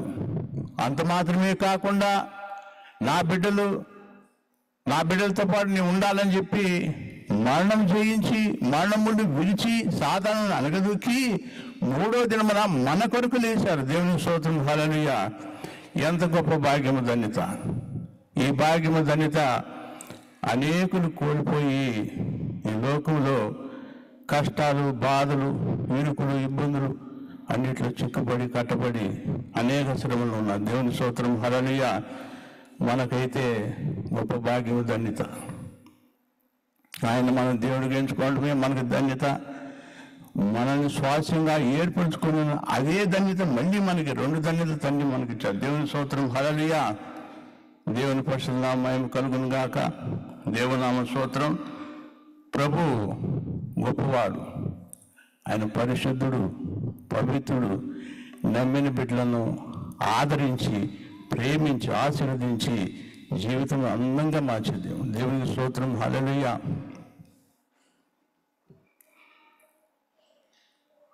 క్రైస్తవ జీవితం, మన జీవితం పోరాటాలతో నిండిన జీవితం, పోరాడి జయించే జీవితం. కారణం ఏమంటే మన దేవుడి పేరు ఉన్నవాడు, అనువాడు, ఆశ్చర్యకరుడు, ఆలోచనకర్త, సమాధానకర్త, సైన్యములకు అధిపతి యెహోవా. పరిశుద్ధ గ్రంథంలో అనేక స్థలాల్లో సైన్యములకు అధిపతి యెహోవా వాక్కు అని చెప్పి మనం చదువుకున్నాం. దేవుని స్తోత్రం, హల్లెలూయా. ఆ సైన్యం ఎవరో తెలుసా? మనమే ఆ సైన్యం. మనకి పోరాటం ఉంది. ప్రభు రాకడ వరకు పోరాటం ఉంది. ప్రభు రాకడ వరకు విశ్వాసంలో మనం పోరాడాలి. శరీర కార్యాలు వాటి మీద పోరాడాలి. అనేక విషయాలు లోకంలో జరిగే ప్రతి కార్యం మీద మనకి పోరాటం ఉంది. కానీ జయించి జయశీలుడు, సైన్యములకు అధిపతి యెహోవా మన పక్షం ఉన్నాడు. కారణం ఏమంటే వాక్యం చక్కగా సెలవిస్తూ ఉంది. నా బిడ్డలారా, నా కుమారులారా, నా కుమార్తెలారా, లోకంలో మీకు శ్రమ ఉంది, అయినా ధైర్యం తెచ్చుకోండి. నేను లోకాన్ని జయించాను, మీకు తండ్రిని ఉన్నాను, నీ కొరకు రక్తం కార్చాను, నా ప్రాణము పెట్టాను, మిమ్మల్ని స్వాస్థ్యంగా నా హక్కును చేర్చుకున్నాను, మీకు జయమిస్తాను, మీరు మీరిన స్వామికి మిమ్మల్ని గురి కానివ్వను, మార్గం చూపిస్తాను. దేవునికి స్తోత్రం, హల్లెలూయా. మార్గం చూపిస్తాను అని నిత్యము మన పక్షంగా ఉండి చదవబడిన సామెతల గ్రంథం 2:8 ప్రకారం మన ప్రాణాత్మ శరీరాలైనా కాస్తా ఉన్నాడు. దేవునికి స్తోత్రం, హల్లెలూయా. కాస్తా ఉన్నాడు. మనము క్షేమముగా, సుఖముగా, సంతోషంగా మనం ఈ లోకంలో జీవిస్తామంటే అది యేసుక్రీస్తు వారు పెట్టిన అది భిక్ష, కృప అనే భిక్ష. ఆ భిక్ష, ఆ దయ వలన మనము సంతోషంగా, సమాధానంగా, ఆరోగ్యంగా మనం జీవిస్తా ఉన్నామంటే ప్రభు మనకి ఇచ్చిన భిక్ష, కృపా భిక్ష. ఆయన బిడ్డలుగా సర్వము సృష్టించిన సృష్టికర్తని యేసుక్రీస్తు ప్రభు వారిని తండ్రి అని మనం పిలుస్తూ ఉన్నాము. ప్రేమ కలిగిన తండ్రి మనల్ని నా కుమార్తె, నా కుమారుడు అని ఆయన మనం పిలుస్తూ ఉన్నారు. దేవుని స్తోత్రం, హల్లెలూయా.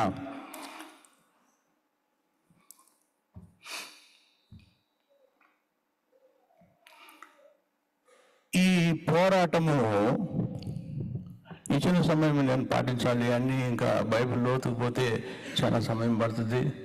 మరి వారి సెలవిచ్చిన ప్రకారం నేను సమయం ముగించాలి. ఈ పోరాటము గల్తీలు 5:16 నుంచి తర్వాత చదువుకుంది. దేవుని స్తోత్రం. మన ఆత్మ శరీరానికి పోరాటం. ఆత్మ చేసే కార్యాలు శరీరం ఒప్పుకోదు, శరీర కార్యము ఆత్మ ఒప్పుకోదు. ఈ పోరాటం కడ వరకు మనకి ఈ పోరాటం ఉంది. ఎప్పటి వరకు? ప్రభు రాకడ వరకు ఉంది.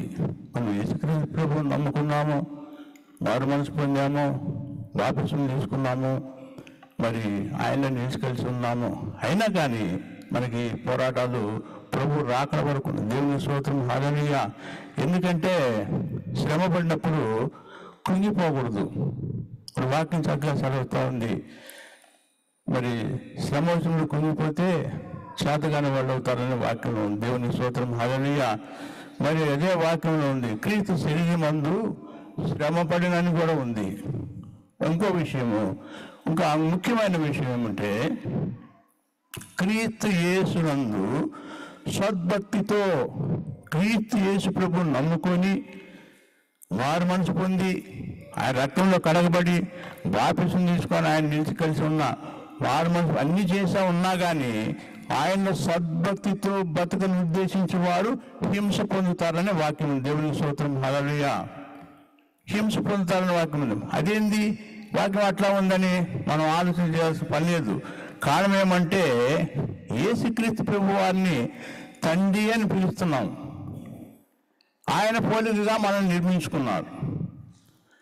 ఆయన్ని మనము తండ్రి అని పిలుస్తున్నప్పుడు నా బిడ్డలారా, నా కుమారులారా, నా కుమార్తెలారా ఆయన చేత పిలిపించబడతా ఉన్నాం. దేవుని స్తోత్రం. ఆయనే శరీరం అందు శ్రమ పడ్డారని వాక్యం సెలవిస్తూ ఉంది.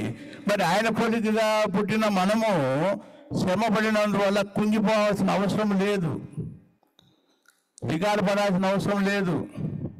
తండ్రి మన పక్షమున ఉన్నాడు, మనకి అన్ని సహాయం చేసి తండ్రి మన పక్షమున ఉన్నాడని ఆ ధైర్యం చొప్పున మనము ముందుకు సాగిపోవాలి, కానీ కుంగిపోవాల్సిన అవసరం లేదు. దేవునికి స్తోత్రం. హల్లెలూయా. వాక్యంలోకి మరి అధ్యాయంలోకి మనం వెళ్దాము. ఇప్పటి వరకు మరి కొన్ని ముఖ్యమైన విషయాలు మనం ధ్యానించుకున్నాం. దేవుని స్తోత్రం. హల్లెలూయా. మీకా సువార్త 7వ అధ్యాయం 7వ వచనం.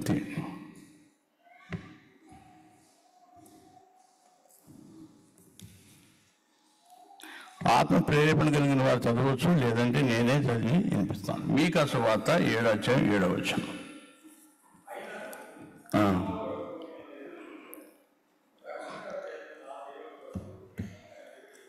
స్తోత్రం.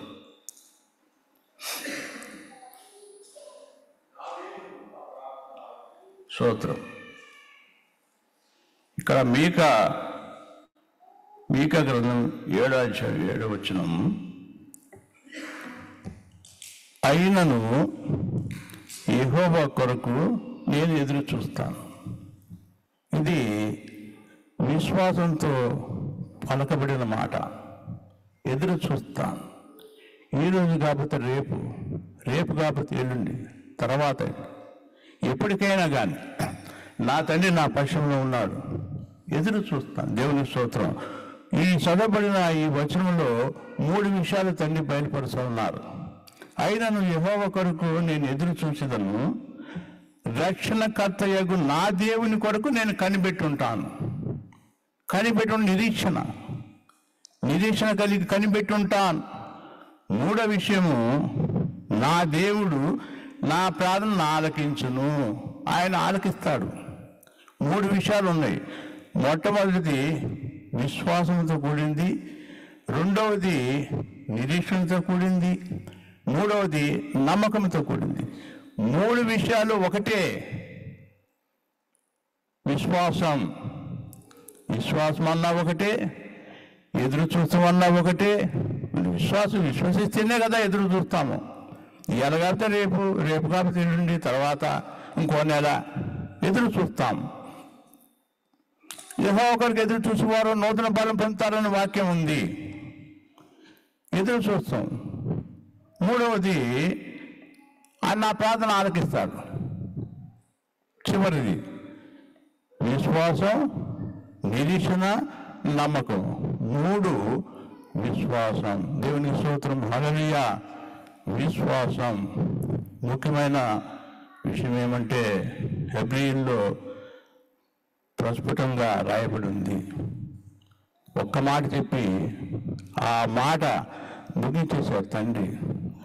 విశ్వాసం లేకుండా దేవునికి ఇష్టడై ఉండట అసాధ్యం.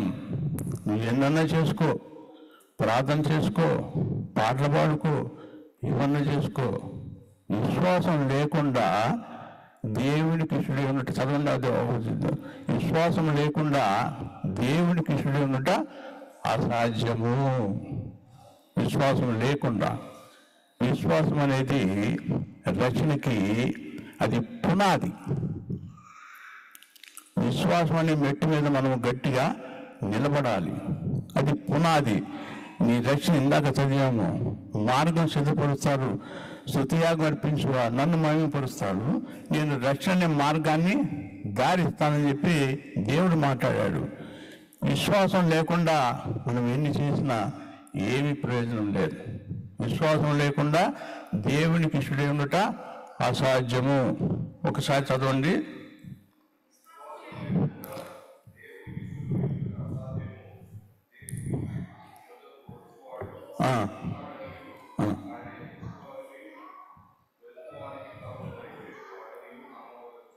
ఇది నమ్మకం. విశ్వాసమైన, నిరీక్షణ అయినా, నమ్మకమైన ఒకటే. దేవుడు ఎదుకు వచ్చేవాడు ఆయన ఉన్నాడని, తను వెతుకువారికి ఫలము దయచేవాడని నమ్మవని కదా.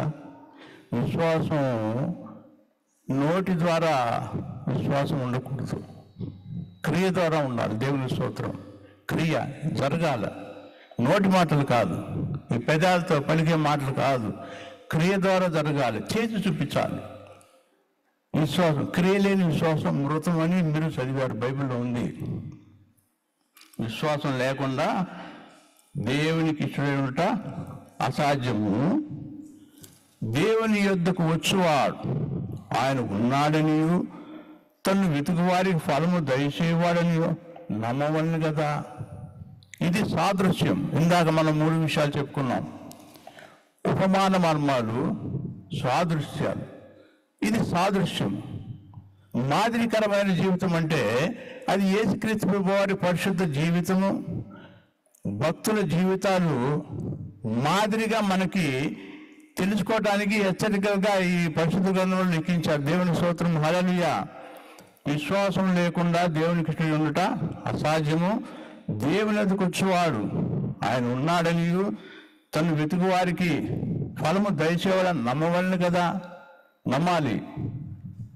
అది క్రియ, అది కార్యం జరుగుద్ది. ప్రభువారు అనేక సందర్భాల్లో పరిశుద్ధ గ్రంథంలో వ్రాయబడింది. అనేక సందర్భాల్లో ప్రభువారు అనేకుల్ని స్వస్థపరిచారు. స్వస్థపరిచి తండ్రి ఏం చెప్పారు? నీ విశ్వాసం నిన్ను స్వస్థపరిచింది, నీ విశ్వాసము నిన్ను స్వస్థపరిచింది. నేను ఈ కార్యం చేస్తాను, నువ్వు నమ్ముతున్నావా అని కొంతమందిని అడిగారు తండ్రి. ఆయనే అన్ని చేసేది, నువ్వు నమ్ముతున్నావా? నేను చేయగలను, నువ్వు నమ్ముతున్నావా? నీ విశ్వాసం కొలత ఎంతో అని తెలుసుకోవడానికి ప్రభు అడిగారు. దేవుని స్తోత్రం. 10 మంది కుష్ఠరోగులు వచ్చారు. మరి 10 మంది కుష్ఠరోగులు యేసు ప్రభు వారి దగ్గరికి వచ్చినప్పుడు, మరి వచ్చి చెప్పినప్పుడు మీరు స్వస్థపడతారు, వెళ్ళండి అని చెప్తారు. 10 మందిలో 10 మంది స్వస్థత వచ్చింది, 10 మందికి స్వస్థత వచ్చింది. కానీ తిరిగి యేసుక్రీస్తు ప్రభు వారి దగ్గరికి వచ్చింది ఒక్కళ్ళే. దేవునికి స్తోత్రం. వారు స్వస్థత వచ్చింది కాబట్టి ప్రభువుని విడిచి వెళ్ళిపోయారు. ఈయన కృతజ్ఞత హృదయం కలిగిన వాడు కాబట్టి తిరిగి ప్రభు దగ్గరకు వచ్చి ప్రభువుకు చెప్తారు, ప్రభు నువ్వు వెళ్ళి యాజకుని కనపరుచుకోమని చెప్పి ప్రభు సెలవిస్తారు. దేవుని స్తోత్రం. హల్లెలూయా. అట్లానే నమ్మాలి, నమ్మితేనే క్రియ జరుగుతుంది. దేవుని స్తోత్రం. హల్లెలూయా. నమ్మకపోతే అది అవిశ్వాసం అనేది మనలో చోటు చేసుకున్నట్టు. అవిశ్వాసము మనలోకి రాకూడదు. అవిశ్వాసం వస్తే మనము ఏ కార్యం చేయలేము, ముందుకు సాగిపోలేము. విశ్వాసంతో ముందుకు సాగిపోవాలి. దేవుని స్తోత్రం. హల్లెలూయా.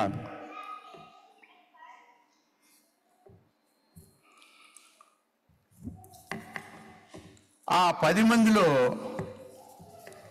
9 మంది వెళ్ళిపోయారు. ఒక్క ఆయన వచ్చి కృతజ్ఞతగా ప్రభువుకి కృతజ్ఞతగా ఆయన దేహాన్ని చూపించినప్పుడు ప్రభువును వెళ్ళి దేవుని కానుక సమర్పించి నీ దేహాన్ని యాజకుని కనవచ్చు అని చెప్పి ప్రభు సెలవిచ్చినప్పుడు ఆయన వెళ్ళిపోయాడు. దేవుని స్తోత్రం. హల్లెలూయా. దేవుని పరిశుద్ధ నామము కలుగును గాక. విశ్వాసం గురించి పరిశుద్ధ గ్రంథంలో చాలా లిఖించబడి ఉన్నాయి. రిఫరెన్స్లన్నీ చదవడానికి సమయం లేదు, కొన్ని మాత్రం నేను తెలియజేస్తాను. దేవుని స్తోత్రం. హల్లెలూయా. యెషయా 26 అధ్యాయము 3-4 వచనాలు.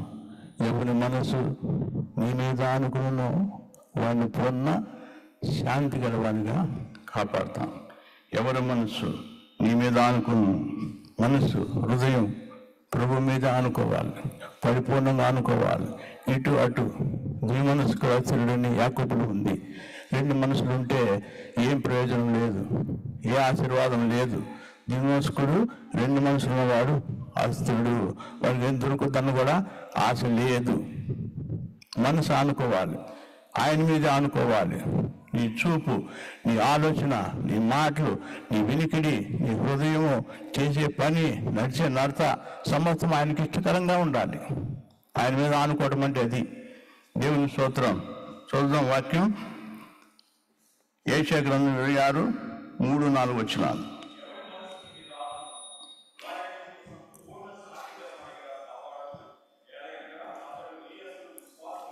ఉంచారు.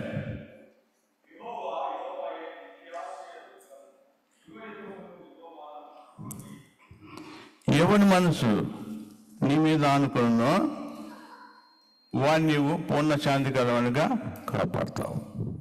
మనసు బాగా లగ్నమైపోవాలి ప్రభువులు, అప్పుడు కాపాడుతారు.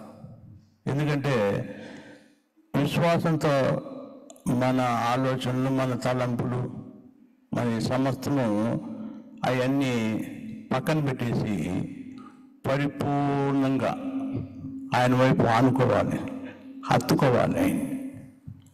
హత్తుకోవాలి. ఎవరి మనసుని మీద అనుకున్నో పూర్ణ శాంతిగా కాపాడదు. ఏదనగా అతడు నీ యందు విశ్వాసం ఉంచి ఉన్నాడు. యెహోవా యెహోవా యెహోవాయే నిత్యాశ్రయ దుర్గము నీవే తండ్రి, మాకు వేరే మార్గమే లేదు, నీవే. యెహోవా యెహోవాయే నిత్యాశ్రయ దుర్గము, యుగములు యెహోవాను నమ్ముకుంటే చాలు. దేవునికి స్తోత్రం. కార్యాలు ఆయన చేస్తారు. దేవునికి స్తోత్రం. ఆయనే మన రక్షకుడు, ఆయన మన సృష్టికర్త, ఆయన మన పోషణకర్త అని చెప్పి పరిపూర్ణ విశ్వాసముతో, నిండు హృదయంతో ఆయన్ని హత్తుకొని ఉంటే ఆయన నీ కార్యాలన్నీ సఫలం చేస్తారు. దేవుని స్తోత్రం. హల్లెలూయా. వాక్యం ధ్యానం చేసుకున్నాము. సమయం కాబట్టి ఉంది, కొద్ది సమయం చెప్పి వారికి సమయం అప్పగిస్తాను. దేవుని స్తోత్రం. అబ్రహాం విశ్వాసం గురించి మనం మాట్లాడుకున్నాం. అబ్రహాం అంత వృద్ధాప్యంలో మరి దేవుడు అబ్రహాంని పిలిచి, అబ్రహామా పైన ఆకాశం కలిసి చూడు, నక్షత్రాలను లెక్క పెట్టగలుగుతావా, సముద్ర క్రియలను లెక్క పెట్టగలుగుతావా, మరి నీకు వాగ్దాన పుత్రుని ఇవ్వబోతా ఉన్నాను ఇస్సాకుని అని చెప్పి అబ్రహాముకి ఇస్సాకుని అనుగ్రహించారు. వృద్ధాప్యంలో ఇస్సాకుని అనుగ్రహించి ఆయన విశ్వాస కొలత పరిమాణం ఎంత ఉందో తెలుసుకోవడానికి, నీ కుమారుని నాకు బలిగా ఇవ్వమన్నాడు. దేవుని స్తోత్రం. లేక పుట్టిన బిడ్డ అంత వృద్ధాప్యంలో ఇచ్చిన తండ్రి నాకు బలి ఇవ్వమన్నారు. దేవుని స్తోత్రం. అబ్రాహాము సంకోచించకుండా,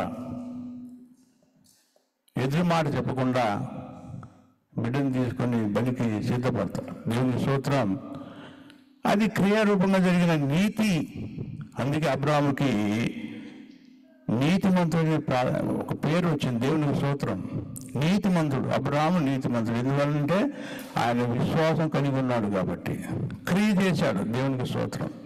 క్రియ ద్వారా జరిగించాడు. వెనక ఆలోచన చేయలేదు.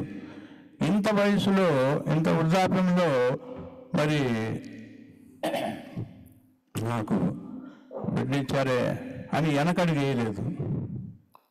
తీసుకెళ్ళి బలికి సిద్ధపరిచినప్పుడు దేవుడు ఆశీర్వదించాడు. దేవుని స్తోత్రం. సమయం లేదు, 2 నిమిషాలు చెప్పి నేను ముగిస్తాను. దేవుని స్తోత్రం. అదేవిధంగా శిష్యుల విశ్వాసం చూడండి. శిష్యులు, యేసు ప్రభు శిష్యులు పడవలో సముద్రంలో ప్రయాణం చేసేటప్పుడు ఒక 10 నిమిషాలు సమయం సరిపోతా అండి? ఏమండి, ఒక 10 నిమిషాలు?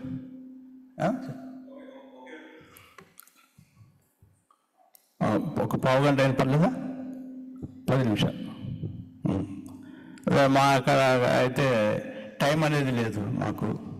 అదే మరి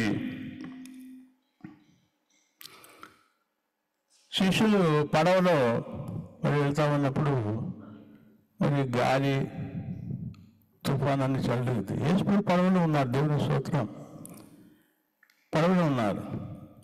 అయినా కానీ శిష్యులు అవిశ్వాసంతో, విశ్వాసం లేదు వాళ్ళకి. యేసు ప్రభు పడవెక్కేటప్పుడు చెప్పారు, అద్దరికి పోదామని. అద్దరికి పోదామని ఆయన సృష్టించిన సృష్టికర్త నీకు చెప్పినప్పుడు నీకు ఎందుకు అవిశ్వాసం? అద్దరికి పోదామని చెప్పారు. తుఫాను అయ్యేది చల్లరేగింది. దేవుని స్తోత్రం. ఇది మనకి ఉపమాన మర్మంగా మనం తీసుకోవాలి. ఈ చదవబడేది మనం తీసుకోవాలి ఉపమాన మర్మంగా. మరి అద్దరికి పోదామని చెప్పినప్పుడు తుఫాను వచ్చినప్పుడు వీళ్ళు ఆదుర్తపడతారు, భయపడతారు. దేవుని స్తోత్రం. సముద్రము మనం తీసుకోవాలి ఉపమాన మర్మంగా. ఇందాక మనం చదువుకున్న ఉపమాన మర్మాలతో లిఖించబడిందని. సముద్రము లోకంతో సాదృశ్యంగా ఉంది. దేవుని స్తోత్రం. హల్లెలూయా. పడవ మన జీవితంతో సాదృశ్యంగా ఉంది. యేసుక్రీస్తు ప్రభువారు నీ జీవితంలో పడవలో ఉన్నారు ఆయన. అదేవిధంగా ఉపమాన మర్మంగా మనం ఏం తీసుకోవాలంటే, యేసుక్రీస్తు ప్రభువారు నీ జీవితంలో, నీ హృదయంలో నిలిచి ఉన్నప్పుడు, ఈ తుఫాను, గాలి, లోకయాన్ని వచ్చినప్పుడు మరి మనము ఎందుకు కంగారు పడాలా? ఎందుకు కలవరపడాలా? ప్రభు నీ జీవితంలో ఉన్నాడు, పడవలో ఉన్నాడు. పడవ అంటే నీ జీవితం. నీ జీవితంలో ఉన్నాడు ప్రభు, నీ హృదయంలో ఉన్నాడు. ఈ లోక శ్రమలు, బాధలు, ఇరుకులు, ఇబ్బందులు, కష్టాలు, బాధలు వచ్చినప్పుడు మనం ఎందుకు కలవరపడాలా? ఆ కలవరపడడం అంటే అదే అవిశ్వాసం. విశ్వాసం అయితే ప్రభు నాతో ఉన్నాడు, ఆ దరికి పోదామని ప్రభు చెప్పారు, మరి వెళ్తాం మనం. ఆ విశ్వాసం ముందుకు సాగాలి. కలవరపడ్డారు, అవిశ్వాసపడ్డారు. అది సాదృశ్యంగా చెప్తున్నాను. దేవుని స్తోత్రం. హల్లెలూయా. అదేవిధంగా మూడో విషయం, ఒక స్త్రీ, రక్తస్రావం కలిగిన స్త్రీ, ఆమె యేసు ప్రభు దగ్గరికి వచ్చి ప్రార్థన చేయమని అడగలేదు, ఆయన ఎదురుగా వచ్చి మోకరించలేదు. వెనక భాగంలో వచ్చి వస్త్ర చెంగు మాత్రం ముట్టింది. ఆ విశ్వాసం చాలా గొప్పది. ఆ విశ్వాసము తగ్గట్టు క్రియ జరిగి రక్తస్రావం ఆగిపోయింది. దేవుని స్తోత్రం. హల్లెలూయా. ఆమె విశ్వాసం బలమైన విశ్వాసం. వెనక భాగం వచ్చి, యేసు ప్రభు ఎదురుగా కూడా రాలేదు, వెనక భాగం వచ్చి ఆ గుంపులో ఉన్నప్పుడు వస్త్రపు చెంగు ముట్టింది అంతే. ప్రభు శక్తి ఆమెలోకి వచ్చి రక్తస్రావం కట్టబడింది. దేవుని స్తోత్రం. ఇంకొకటి పేతురు గారు, వారు యేసు ప్రభు సముద్రం మీద నడిచి వచ్చేటప్పుడు, మరి వీళ్ళు పడవలో ఉన్నప్పుడు యేసు ప్రభు దర్శనమైనప్పుడు పేతురు గారు అడుగుతారు, ప్రభువా నేను కూడా సముద్రం మీద నడిచామంట అని యేసు ప్రభుని పేతురు గారు అడుగుతారు. పేతురు గారు అడిగినప్పుడు రమ్మన్నారు, విశ్వాసం ఉంటే రా అన్నారు. మరి దిగారు, వస్తా ఉన్నారు. పక్కకి చూశారు, పక్క చూశారు. యేసు ప్రభుని చూడాల్సిన ఆయన పక్కకి చూశారు. పక్కకు చూసినప్పుడు మునిగిపోసాగారు. దేవుని స్తోత్రం. ప్రభువునే చూడాలి. మనము ఒక అంబు తీసుకొని గురి పెట్టినప్పుడు మన గురి కాయ మీదే ఉండాలి. కొమ్మల మీద, ఆకుల మీద మన గురి ఉంటే ఆ పండు ఎంబుపోయి ఆ పండుగ తగలదు. గురిగా ఉండాలి. విశ్వాసంలో గురిగా ఉండాలి, ప్రార్థనలో గురిగా ఉండాలి, పరిశుద్ధతలో గురిగా ఉండాలి, సంఘ ఐక్యతలో గురిగా ఉండాలి, నమ్మకంగా ఉండాలి. దేవుని స్తోత్రం. ఇది విశ్వాసం. విశ్వాస కొలత పరిమాణం. దేవునికి స్తోత్రం. విశ్వాస కొలత పరిమాణం. విశ్వాసం లేకుండా మనం ఏమీ చేయలేము. మనం ప్రార్థన చేసినా తండ్రి ఆలకించరు, ఏం చేసినా కానీ తండ్రి ఆలకించరు. విశ్వాసం మనకి రక్షణ ఫస్ట్ పునాది విశ్వాసం, తర్వాత పరిశుద్ధత, పవిత్రత, అన్ని కార్యాలు మెయిన్. మనకి విశ్వాసం కలిగి ఉంటేనే తండ్రి మన ప్రార్థనని ఆలకిస్తారు. దేవుని స్తోత్రం. హల్లెలూయా. ఒక పాట పాడి ముగించమంటారు కదా. స్తోత్రం. సమయం చాలేదు, నువ్వు చెప్పాల్సిన చాలా ఉన్నాయి మర్మాలు. సమయం చాలేదు. ఇచ్చిన సమయం నేను ఎంచుకోను.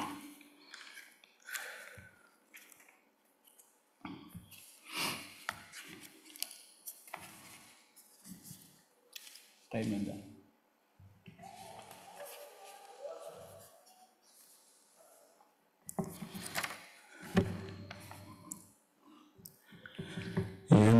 ఎంత దూరమైనా ఎంత భారమైనా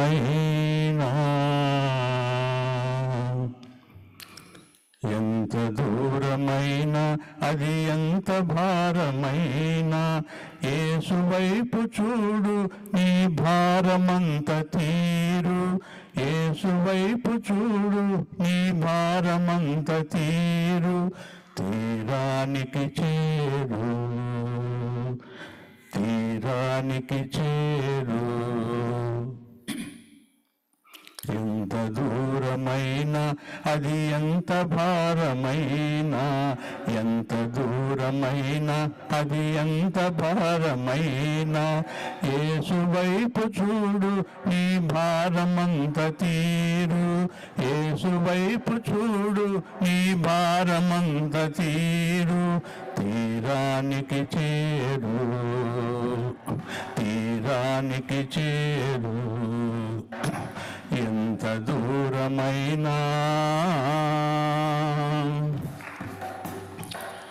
నడచి నడచి అలసిపోయినావా నడువలేక సొమ్మసిల్లి నిలిచిపోయినావా నడచి నడచి అలసిపోయినావా నడువలేక సొమ్మసిల్లి నిలిచిపోయినావా కలువరి గిరిదనుక సిలువ మోసినా కలువరి గిరిదనుక సిలువ మోసినా నజరేయుడేసుని ముందు నడువగా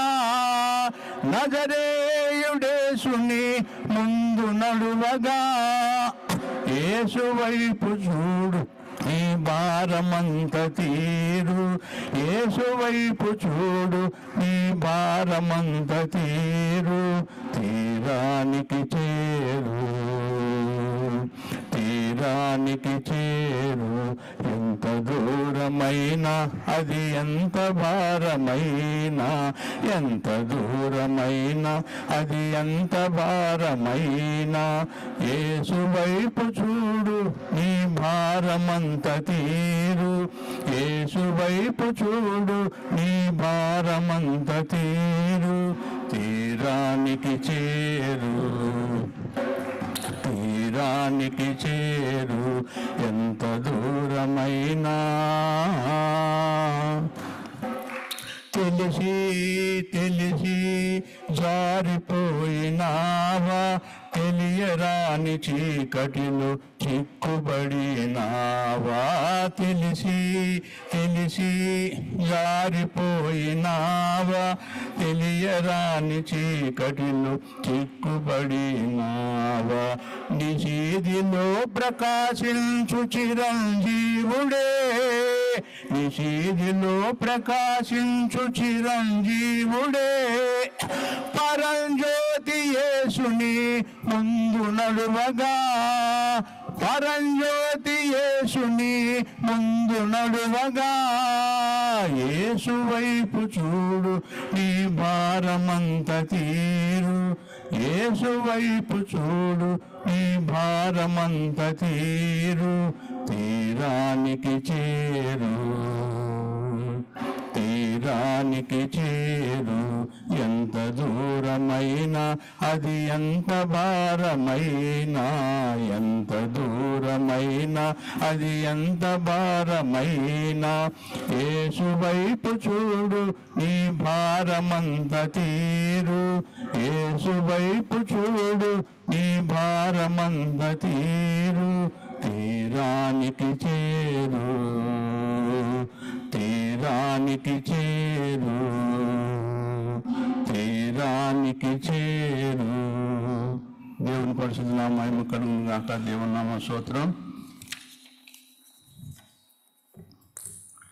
తండ్రి ఆయన ఉచితమైన కృపా ప్రేమ చొప్పున ఆయన పాద సన్నిధానం నిలిచి నా సహోదరులు మీ అందరి మధ్యలో తండ్రి నామము తండ్రి దేవుని స్తోత్రం హల్లెలూయా సమస్తం ప్రభువుకే అది మా యొక్క యేసురాజ స్వస్థ ఆశీర్వాద సంఘంలో మరి నాకు మీ తండ్రి గారు డిడి గారు స్వస్థవరం గారు గొప్ప దైవజనులు వారి చేతి మీదుగా 92 సంవత్సరం ఆగస్టు 16 నేను బాప్తిసం తీసుకోవడం జరిగింది.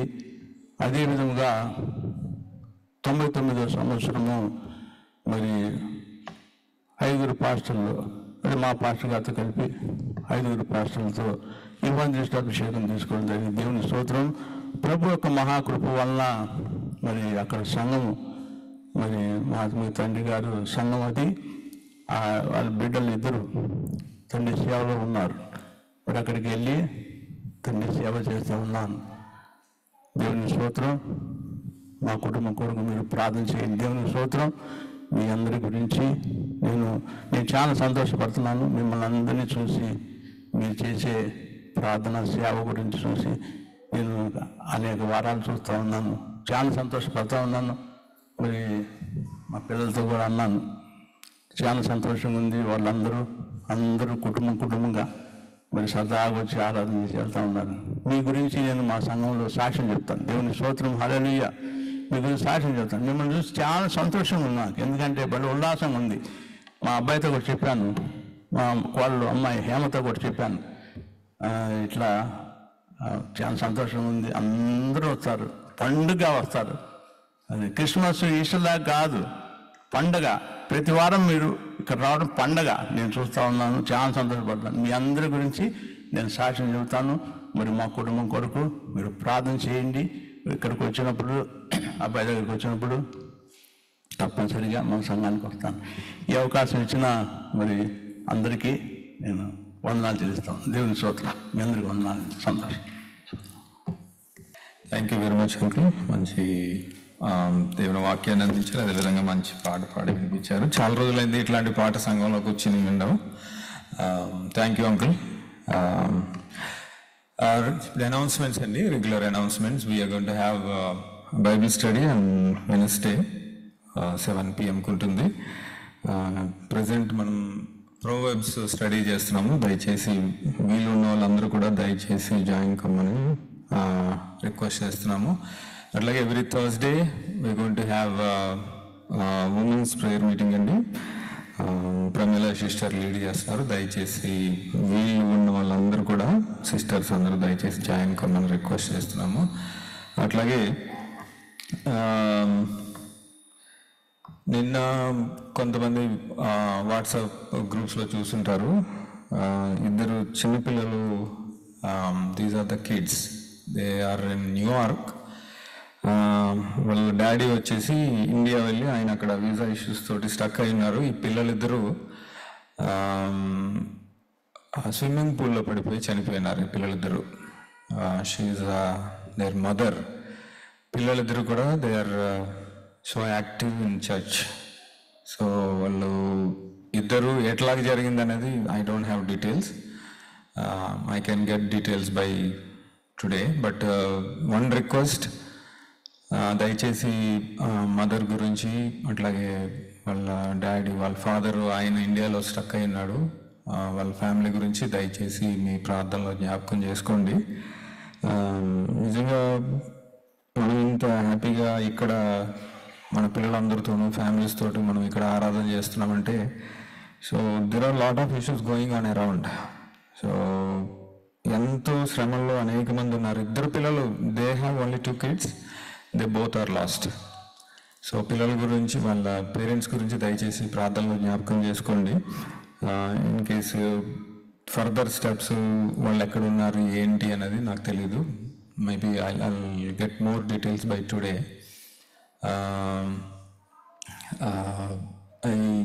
I know one auntie, so she actually posted in her WhatsApp group. I'll call her in the evening. So దయచేసి వాళ్ళ కుటుంబం గురించి ప్రార్థనలో జ్ఞాపకం చేసుకోండి. సో అట్లాగే మనకందరికీ తెలుసు, విజయవాడ అండ్ తెలంగాణ, ఆంధ్రాలో ఫ్లడ్స్ ఎంత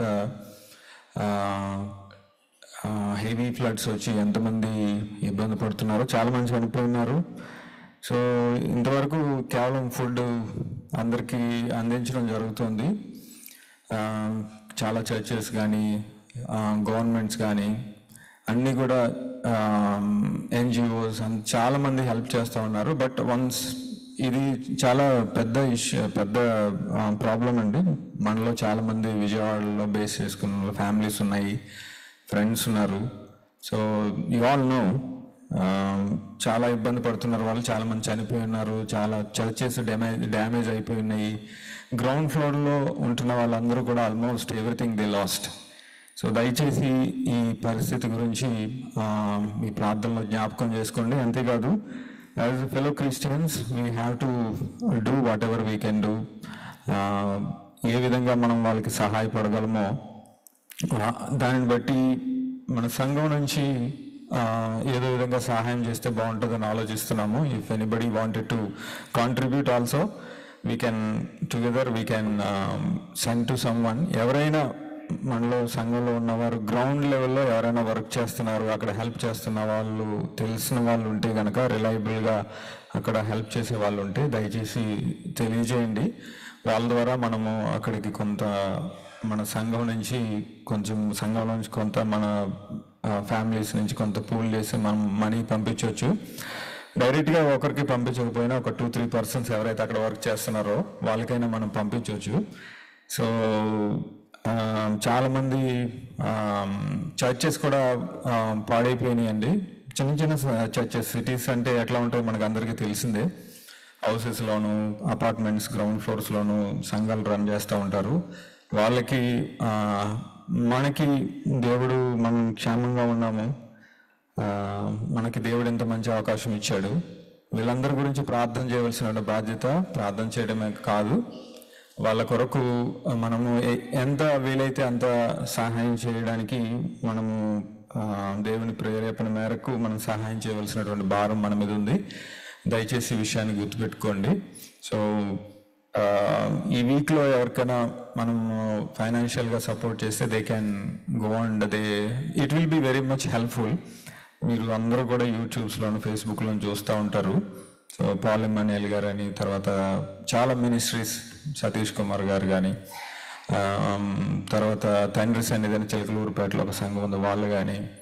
సో అందరూ కూడా ఎక్కడ చూసినా కూడా ఎక్కువ సంఘాలు, క్రిస్టియన్ ఆర్గనైజేషన్స్ ఎక్కువ హెల్ప్ చేస్తూ ఉన్నాయి. దేవుడు మనకు అనుగ్రహించినటువంటి ప్రేమ మేరకు మనం కూడా హెల్ప్ చేస్తే బాగుంటుందని ఒక ఆలోచన. దయచేసి మీకు ఎవరికైనా సరే గ్రౌండ్ లెవెల్లో ఎవరైనా అక్కడ హెల్ప్ చేస్తున్న వాళ్ళు తెలుసుంటే we can help through that organisation కానీ, చర్చ్ కానీ, ఎవరైనా ఇండివిజువల్స్ అయినా కూడా పర్వాలేదు, దయచేసి తెలియచేయండి. సో థ్యాంక్ యూ అండి. ఇంకొక ఇన్విటేషన్ అండి. There is gospel music night. ఆయన పేరు షెల్డాన్ బంగేరా. కౌన్ హే అన్న పాట, హిందీ సాంగ్స్, ఈయన హిందీ గాస్పల్ సింగరు. ఈయన లైవ్ ప్రోగ్రామ్ జరుగుతుంది. సో దయచేసి ఎవరైనా ఇంట్రెస్ట్ ఉన్న వాళ్ళు you can attend. They actually send invitation to us. So ఇది గుర్తుపెట్టుకోండి. తర్వాత సో కిడ్స్ అందరూ థ్యాంక్ యూ వెరీ మచ్. చాలా సైలెంట్గా అందరూ ఇక్కడ కూర్చొని విన్నారు. So we have some doughnuts for you. Take 1 each. So after the church, so we request all the kids don't roam around. Okay, as soon as your classes are done, please come and sit in the sanctuary. Okay, so this request is coming from our fellowship and HCC fellowship also. Please don't roam in the outside of the sanctuary or anywhere in the hallway. Please come as soon as your Sunday school and youth classes are done. Come and sit here. And ఇంకొకటి అండి, so for this Christmas HCC is planning for a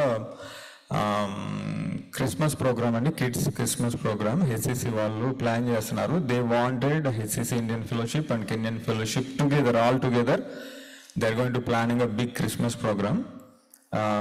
so అందరూ కూడా, so whoever is interested, Srinivas brother kids గ్రూప్లో ఒక form post చేస్తున్నారు, దయచేసి మీ details అక్కడ ఫిల్ చేయండి. So they are requesting everyone to join, all the kids. They also need elders also.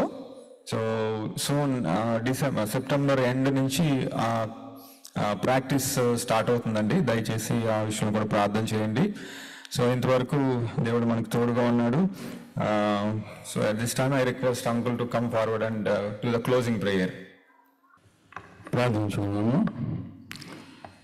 పరిశుద్ధుడమైన మా ప్రియ పరలోకపు తండ్రి, మీ ప్రియ కుమారుడు పరిశుద్ధుడు యేసుక్రీస్తు ప్రభువునామ పడినైనా మేమందరం తండ్రి మీ పాద సన్నిధానం నుంచి మీ సేవ చేసుకుని మహాభాగ్యము కృపాదనత మీరు మాకు అందరికీ అనుగ్రహించి సహాయం చేసినందుకు మేమందరము మీకు కృతజ్ఞతాస్తుతులు చెల్లించుకుంటున్నాను.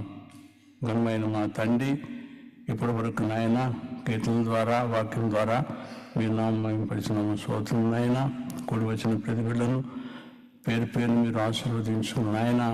తండ్రి మీరు అక్కడ సమయం వరకు నాయన ఇదే నిరీక్షణ, ఇదే నమ్మకం, ఇదే విశ్వాసంతో ఫిలిప్పీయుల గ్రంథము 2:2-3 వచనం ప్రకారం నాయన మేమందరము ఏకభావము ఏకతాత్పర్యం అందరం కలిసి నాయన మీ నామ మహిమార్థమే మీ సేవ కొరకు ఇంకా మేమందరము మీలో నిలిచి కలిసి ఫలించే అనుభవము, ప్రేమ కలిగిన జీవితం, పరిశుద్ధమైన జీవితం, పవిత్రమైన జీవితం మీరు మా అందరికి అనుగ్రహించి మీ సేవలో మమ్మల్ని బలముగా మీరు వాడుకుని మీరు మాకు సహాయం చేయమని పరిశుద్ధుడు జీవించి మాతో ఉన్న మా యేసుక్రీస్తు ప్రభువుని నామపేట మేమందరము తండ్రి మీకే కృతజ్ఞతాస్తుతులు చెల్లించుకొని వినయము కలిగి మీకు ప్రార్థన చేస్తున్నాం మా పరలోకపు తండ్రి. ఆమేన్. స్తోత్రం. హల్లెలూయా. ఆమేన్. మీ అందరికీ వందనాలండి.